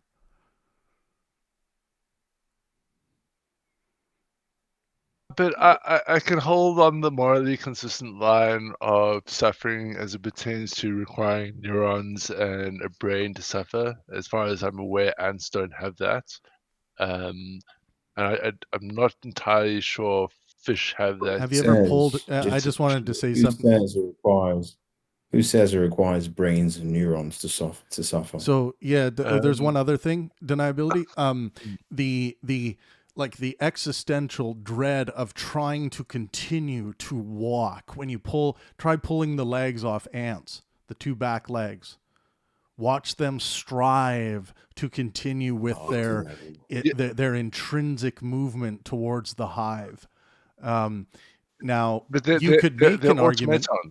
You could make an argument that their primitive drive is not what we ought to equate to the neuronic pain delivery of a human being, and I fucking agree 100%. Do not equate these things, and I say do not equate these things from humanity to a chimp even. Humanity in my moral foundation. This is why I have a moral contract with my fellow man, and then the individual contracts to follow are with each individual species and how we feel about them. No, I feel it's fair, but I would put a bubble around the whole of mammalian species, because mammalian species have demonstrated negative emotions from the loss of loved ones. So, like, I've seen it in my dogs when, like, one dies and they're best friends with one of my other dogs. The dog that survives will mope around and clearly is experiencing suffering from that. Where I've seen elephants cry when their young have been killed. I've been to factory farm animal processing plants, and it's almost as if these cows are making blood curdling screams while they're standing in line to be murdered. So like it's been my necessary experience, at least as far as extending it to mammals, that mammals have a conceptualization of pain and suffering that does seem to stand separate from other species. Yeah, so I'm saying you can write that in my moral foundation. You can write that contract with mammals. I think there's a point you're missing there, Travis, that, when you're dealing with insects or rodents, and contextually relative to industrial lifestyles in houses with electrical wiring or attackable materials, there are some creatures that can cause a fire by eating insulation, or that can cause a kitchen to become a health hazard. And you can dislike the idea of killing animals or other creatures and have that be not, something that some people don't have, but be subordinated to other interests, like relative to the kind of society we're living in, have, see a problem in sustainable life hazards for ourselves, that certain other creatures can cause because they're just so incompatible in destructive ways. Yeah, so that's antithetical to anything I was saying. Well, it can exist in balance and trump the other interests in not killing without having the not killing interest go away. It's just that some creatures can be subordinate on a different scale there. Yes, that's true, but that's not antithetical to what I was saying. You formed it as a challenge. Okay. Maybe I misunderstood. It sounded like you were talking about an ideological opposition to killing as a moral foundation. Yeah. Yeah, I think people's moral foundations should be clarified and sorted out. And if you find yourself, and first, if you cannot call yourself a killer, just on a base level of how you operate as a human ape, if you cannot come to call yourself a moral killer on some level, and you actually are killing, but maybe you don't understand or you don't want to deal with it, and I'm talking about killing an ant, an insect, a mosquito, or a mouse, or whatever, going hunting. I'm talking about everything. You should be truthful in identifying how and clarifying how your current moral foundation comes into interaction with your dietary habits and how you navigate the entire ecosystem. Travis, some people's moral foundation of pulling a leg off an ant is the same to people. They in pulling the legs off people, it doesn't matter to them. Well, yeah, because of how they view people. But what's certain people? But yeah, that's kind of non sequitur again. Bruno, you've been trying to get in. Yeah, I just wanted to ask deniability. Is he confining suffering to mammals, and if so, because they have neurons? So when you get into the label of suffering, what he's talking about is the pain neuron delivery systems that exist in some life and not other forms of life. And when we're talking about a term like suffering, you have to ask yourself that is, and I gave the example of we would have to look at certain insects, but is pulling the legs off certain insects the ones that will eventually die from this, and then watching them crawl? Are we to say that change is not a suffrage change? Yeah, that's exactly my point. So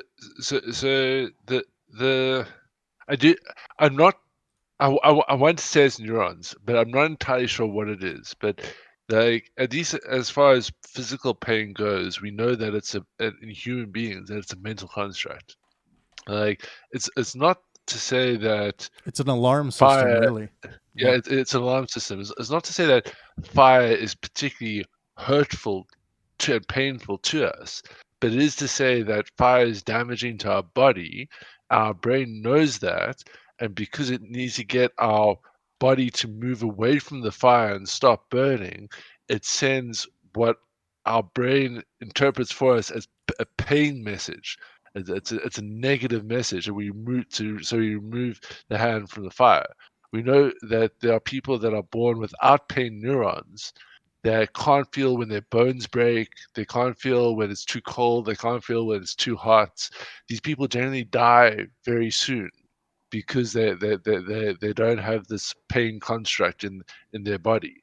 Yeah. So it seems to be an emergent property of at least mammalian life that it's a prerequisite to have this construct of pain for us to live longer lives. As it pertains to something like an ant, I find it problematic to extend that to ants because ants show a clear hive mindset, right? Yeah. They will step over each other. They will sacrifice each other. They will. Like for most ants to defend off predators, their technique is for all of them to rush, and the first couple will die, but they'll eventually overpower with all of them. They have no concern for self, and I'm not I take can that give as you guys some minimal information. Yeah. So ants have 250,000 neurons roughly, and entomologists say that they do not have pain receptors like vertebrates do, but they may feel like the example I brought up, this irritation, this newly experienced irritation, because they were able to perform their drive, but now they have to perform their drive without their hind legs. So there's this irritation. So someone would have to say, is an irritation having to do more work now? Is that in some sense an introduction in some suffering going on there? Honestly, I don't even think you need to look that up. If you get an ant who's got 6 legs and you just apply pressure on one of them, you would see the reaction to that. Right. Irritation. Yeah. Irritation. Just hold on. Yeah. Irritation, pain, whatever you'd like to call it. It doesn't like that, right? There is some form of discomfort, which perhaps you can't equate to, to a human or a mammal, but I would categorize that as some sort of lower level suffering, at least, at minimum, right? That's what I would do. Yep. I'm not saying you shouldn't. I'm not arguing for not killing ants. I'm just saying there's a bit of. Do you know what I think happens, Bruno? I think I think vegans are, they're a killer ape too, and they they want to say that they're different, even if they do have to eradicate an anthill or a bee's nest that's hanging right over their door. Their door. It's like, oh, we could just relocate the bee's nest. Wait, shit. hold on. Just my moral crusade needs to interrupt this conversation right here, right now. Let's go. You never eradicate the bee's nest. Internet, bullshit. Wherever you are listening out there, you never eradicate a bee's nest. You always take the time to bring in a bee expert to extract the queen and relocate the bee's nest. Okay, wait a sec. Bees are under threat. Bees are under threat globally. They are a critical block in our environmental chain. When bees' nests develop naturally, they need to be preserved. We need to preserve the queens. We need to relocate the queens. We need to support our bees. Our bees are the knees. Let me tell you why you're full of shit. Beyond that, let me tell you why you're full of shit. We should plant weeds we should just plant milkweed and other plants that are bee friendly too, not damage them, but see that they're available as cross-pollinators. But that doesn't apply when it gets to hornets and wasps that tend to be of course. They die, motherfucker. Yeah, I was saying bees in general. But let me tell you something, deniability. Yes. And why I say bullshit. Calling in the bee expert to extract the queen, and this is all a flighty-dighty fun thing to think about. How many people do you think have access to a bee expert? I do. I know you do, Loki. I'm talking like think of the buttfuck nowhere communities. If someone is, I'm in buttfuck nowhere, and there are bee farmers around here. I know you. Buttfuck nowhere, rural South Africa. There's a bee expert 25 kilometers Jesus down the road. Christ, you guys don't even I'm talking about in general. Do you think there's fucking bee experts in every community? Yes. No, Travis. Bees are required to fertilize and pollinate tons of farms. You go down. It's a professional service offered to farmers. Yes, everywhere there's fruit farming. Dude, I'm not saying that I'm not saying that there's one near you or one near you. I'm talking about the world as a globe. How many bee experts do you think are hanging out in the near a farm in Iran? Okay. Nigeria, even. I don't know if you're going to find bees in your I know that a friend found a permaculture consulting center near Sampa, Ghana. I'd imagine there are far fewer in frozen tundra areas of Russia. So, okay, wait. Since you guys are so addicted to this, are you willing to make a positive claim? Are you willing to make a positive claim that there are bee experts everywhere? I want to hear you guys make that claim. Yes. And I want to take it a step further. Let's go and look at an area where because you're not going to get a bee infestation in Iran, right? Like that's just not going to happen. Why not?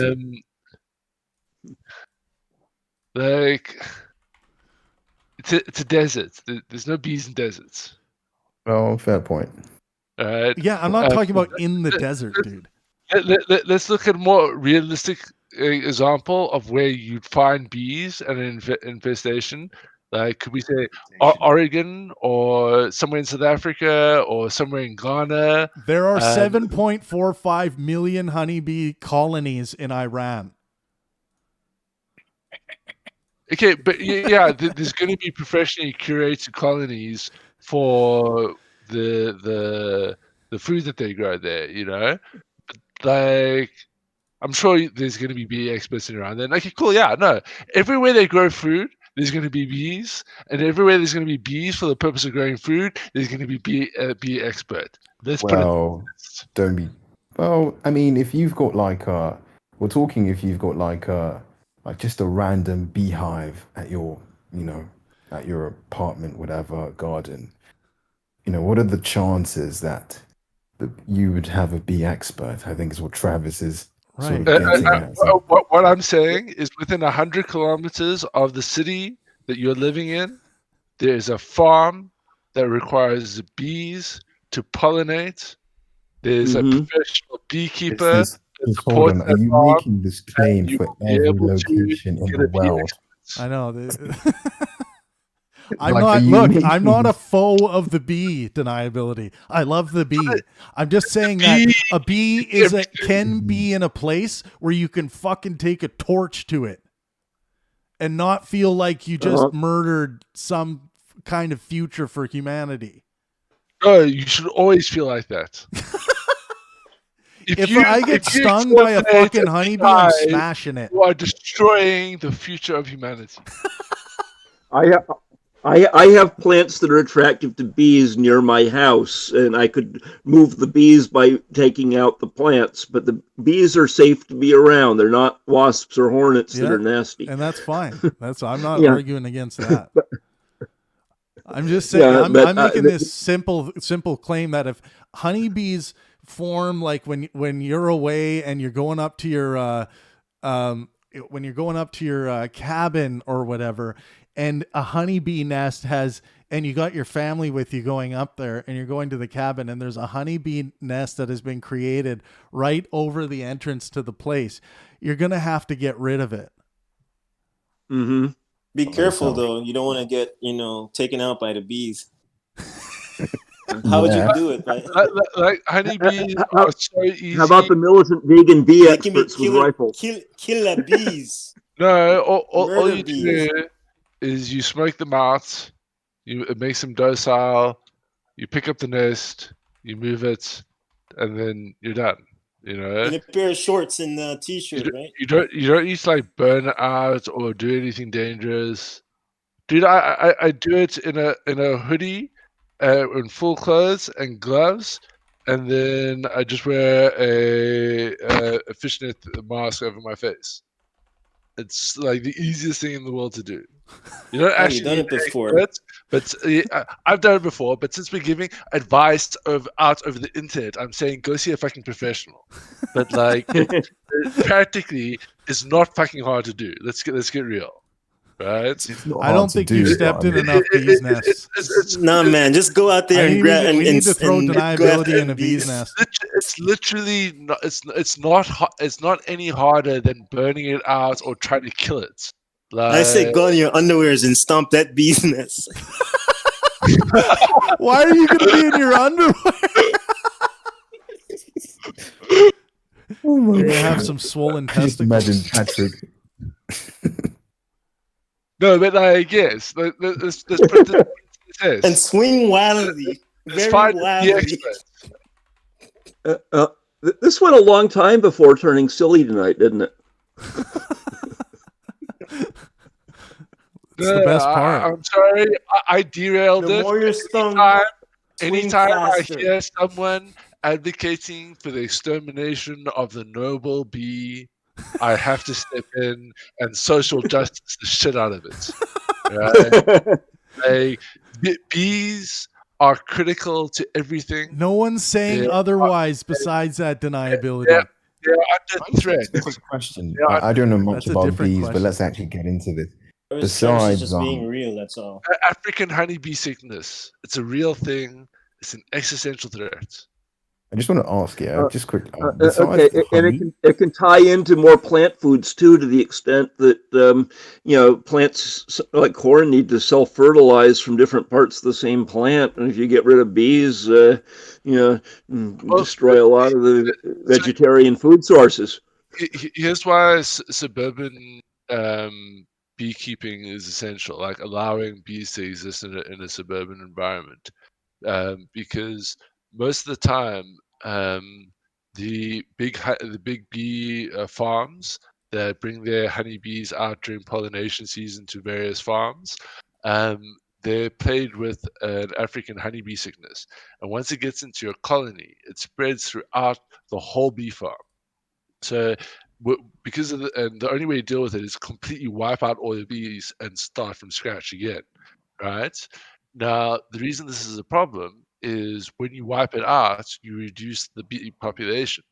So if you have people just in regular residential environments keeping just one hive on a fairly big suburban property, I'm not talking like apartments here in cities, I'm talking like suburban areas, then you provide a source of bees for when that failing of how we're doing it in a capitalist environment happens. Yeah, we're not talking about exterminating large amounts of bees. I'm talking about when the bees become a nuisance. Deniability. If the honeybees have started a little honeycomb in your bedroom right by your head, what will you do? What I do is, would you kill a honeybee? Actually, let's get to the meat of it. Would you kill a honeybee? No. I value them that much. I will smoke them out, pick up the nest, and relocate them after it stung you. If you accidentally stepped on a honeybee, what would happen? It would die. Yeah, but that would be unintentional. How much would it affect your day? Not much, but if it was intentional, it would affect my day a lot. How could it not? I mean, you care so much about it, and I see this problem as a public good problem. I see it as a problem where we specifically cannot act in our own self-interest, because acting in our own self-interest contributes to an existing problem. Down. Right? So we can build technologies to overcome the. No, but that's what I'm saying. The technology we built, these bee farms, they are prone to this hive sickness. No, I'm not talking about that. I'm talking about, you understand that we can build pollination technologies that would, if bees, yes, we can. If you say we can't, you don't understand quantum mechanics. You're gonna have to substantiate this. Show me building a pollination machine. I'll accept it doesn't have to be proven right now. Show me an abstract of a working idea towards proving that we have some technology in the forefront that can replace the function of that bees serve as pollination. Yeah, they're called. So, I'll give you some information. I'll post this, by the way, in our tech tab. I think we have a tech tab. So and you realize deniability. People have been working on this for a long time because of the decreasing bee populations. But these are, what do they actually call these?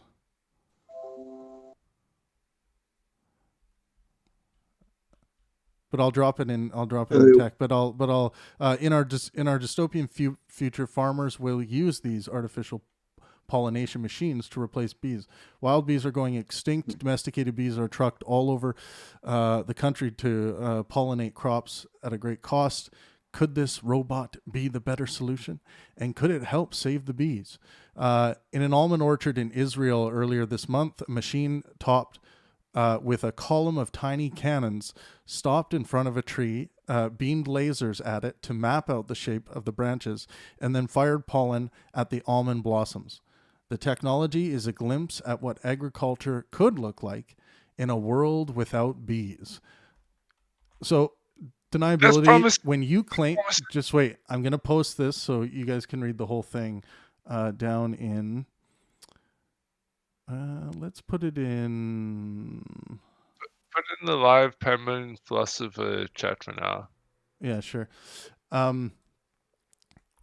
So, when you make these bold ass assertions, brother, that this anything, honestly, anything you can think of deniability that you think humanity cannot engineer its way out of, you're out to lunch, brother.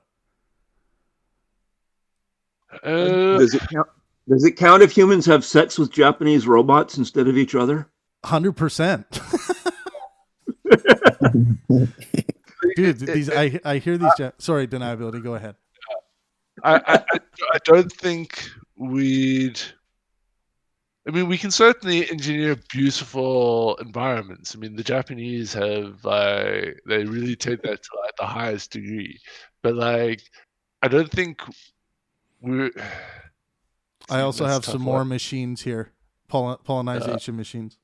I'll drop it. I was gonna say that like we haven't demonstrated a way to replicate rainforests, but there's this area in South Africa called Hogsback that was just pretty much like hills with like grass and shrubs, and some English colonizers came and wanted to replicate the forests of York and planted a shitload of alien species. And over the last 200 to 300 years, this area has become a rainforest essentially. Mm-hmm. Um, Yeah, and we also have to look at nanobot technology, how they're looking at the pollination issue as well. There's, I mean, it's a fascinating topic because it's not as, and Okay. I know I'm digging on deniability a bit, but it's not something like, you know, the aspects of climate change that are going to force us to engineer our way out of trouble. You come up with these other things and you're like, oh, you have this insect that's performing this very important role in cropping and food and oxygen if you really boil it down. So rest assured that humanity is working on this and understands that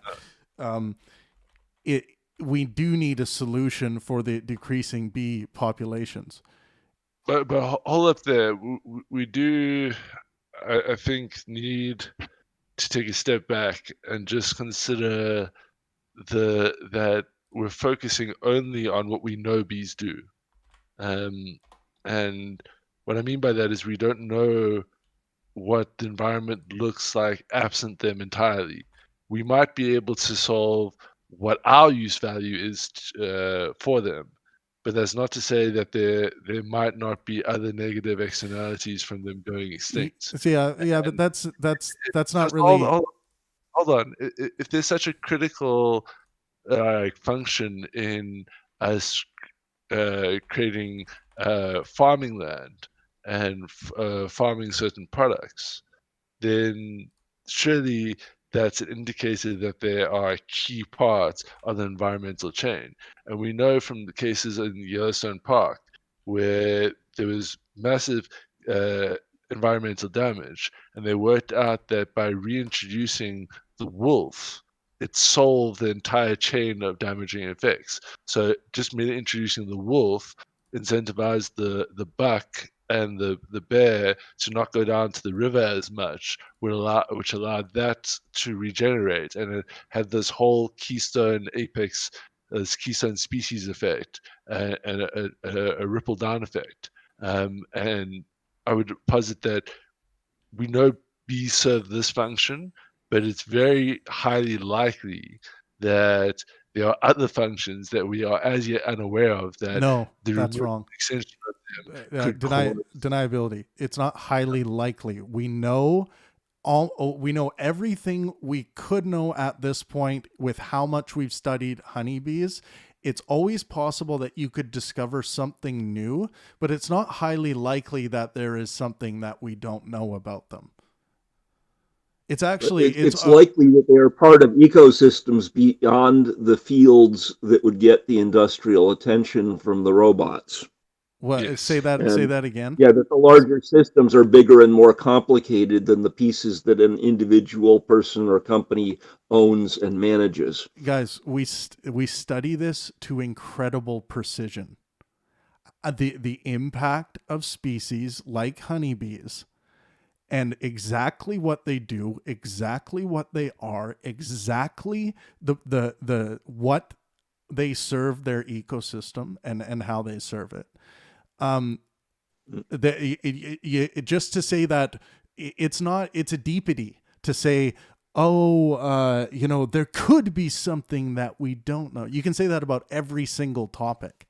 And I'm not saying that honeybees, that what they do is not important, but I'm not going to buy the service of we don't know exactly how. It's like we know almost certainly everything there is to know about the honeybee. A new discovery about the honeybee would be very exciting in the zoological realm. Yeah, but we do make discoveries, though. I mean, like take your domesticated cat. Do you think domesticated cats create any sort of like level of harm on an extinction basis, on an extinction level like humans do? Would they what? Sorry?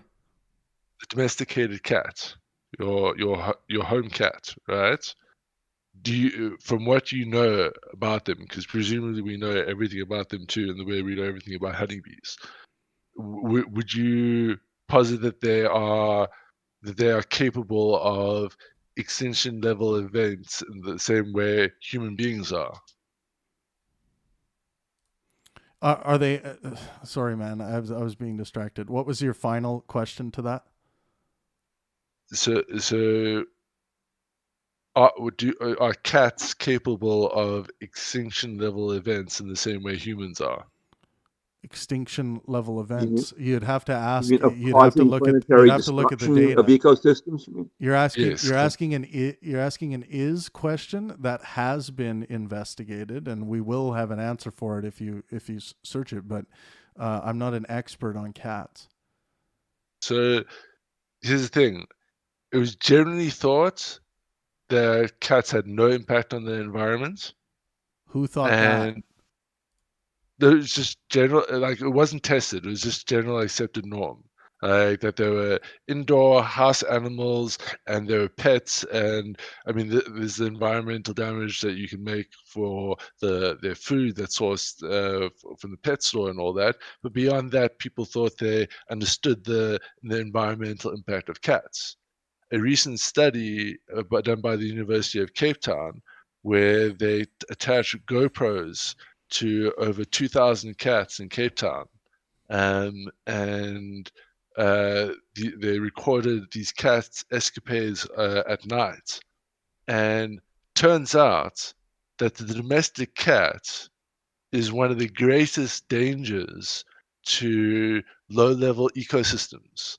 Some of these cats were traveling up to 9 kilometers at night. and they were devastating the environment around them. They were killing purely for pleasure, not for food.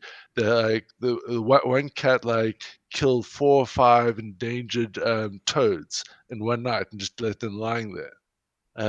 So turns out that one of the greatest threats to sort of low level ecosystems is the domesticated cat. Fairly new discovery, and we don't know how Wait, much wait. damage is What was the claim you just made at the end there? Is the greatest threat to what? like low level ecosystems. So like frogs and lizards and all the sort of low level species that are critical in various ecosystems that are endangered. These cats are going out and roaming. Like as an example, in Cape Town, there's the Table Mountain eco reserve, and there's various lizards and frogs and snakes that are Yep. on the endangered species list, and it's one of their last like known habitats. So And April, I just gonna post some information about what you're talking about, the environmental and health impacts of allowing cats outdoors. I'm gonna post that in the yeah. So this is part of the scientific method, and you know that thing you're talking about, the domestication of cats and what that means for other species. So when you make that general statement about ecosystem, you're talking about with regards to you know, like their impact on those specific species, right? Because what greater impact do you think came out of have these toads getting killed and whatever else was happening? No, so it's my understanding that the species that are under threat are like critical in their ecosystems, and that if they go extinct, it disturbs the entire ecosystems. That's why there's this big focus on these species. So, and these cats are just going out and killing them for shits and giggles, quite literally. Yeah, and sometimes look, and you do know that sometimes some of these species will get killed and die off, and there aren't any anymore, and then the things that were relying on them find other things to rely on. So it doesn't mean that the ecosystem dies or anything like that. Hey Travis, are we live? Yeah, we are. Yes. No, cool. The Veterans Administration and my family think I committed suicide right now. What? Okay. I just tricked my family and the Veterans Administration into thinking I committed suicide. And they have no idea where I am. Why? To get some attention. Why? What's going on, man? I can mathematically calculate life. Everyone else, mute, please. What do you mean by that? I can mathematically draw you a picture of the you that you call I. Okay. But what does that have to do with suicide? Nobody wants to listen. But why? I can tell you the answer to anything so long as you give me the time and the expert that can move bigger objects than I can. So, but I don't get like what's the goal? You want to enlighten the world to this, or if the basilisk wants to reach me, come find me. The basilisk? What's that? Whoa. All right. I don't know what that was.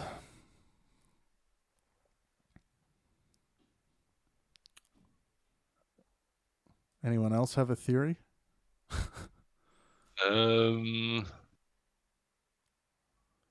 I've been talking to him, and he's been having a particularly tough time lately, and been kind of trying to talk him out of this weird worldview that he's been stuck in, but it sounds like I've been fruitless. Does anyone have contact to anyone else who knows him outside this? No, I don't. Wish I did. Does anyone, if anyone could, just please send messages. You know, that was pretty sad. So I hope. I'm just trying to think if I have any contacts that know Desired. I don't even know his real name, honestly. Oh, he said he just managed to trick his family and the Veterans Association that he committed suicide. I doubt that's a highly frequent event Well, for yeah, the and VA. So you could what was you could if so inclined call the VA and ask if anyone's recently committed suicide and just say that you've had this conversation with this person. And did you say see if BA? they can track it down. I don't know who you're referring to. He said VA, yeah, which would be the U.S. Veterans Administration for military, vets. And, Yeah. they provide a lot of health services, a lot of times which end up being psychological. U.S. Veterans Association? Okay. Administration, federal government agency, not a private entity. They're the ones who run regional hospitals around the country and manage cemeteries. And well, I just want to say, if Desired, you're still listening, man. Like, I really enjoy your company, and I highly value you, man. And I like your ideas, and I want to hear more about your ideas. So I hope I get a chance to talk to you, and we can sort them out, and we can even set up a podcast or something. But I want what's best for your well-being, dude. So don't do anything crazy. And I don't even know if you're going to hear this or anything. But what I'm going to do is I'm going to pull this off the air. I'm going to call the U.S. Veterans Administration and just see if we can check up on you. And again, just like if you want to pop back in and have a chat with me some more, that's cool.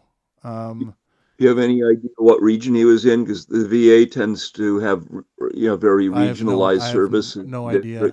I don't know even where he's from or anything. So they're a huge organization that could be incredibly difficult to navigate without a lot of detailed information. Right. Okay. Well, I mean, I know his Discord tag, but that's not much. It shows as a verified Discord. He was on for a couple of minutes. Hold on. Stop. Guys, please. We're getting very close to doxing someone. Yeah, no, I'm not. And that's an important point. Thanks, Deniability. Don't say anything on the air if you do know where he is. But anyways, I'm going to pull this off the air, and we'll switch over on Discord for anyone that wants to engage in the after show chat. Will be up in the Center of Ideological Disease Control channel. So please join us there, and thank you guys. Thanks Deniability for running this chat, man. That was awesome. Before we go, next week we're doing the contraposition. We didn't have time to go through that tonight. Find out why everything I've argued for tonight is potentially wrong. All right. Well, I'll meet you guys in some more confusion into the universe. Whereas the position we seem to agree on, I probably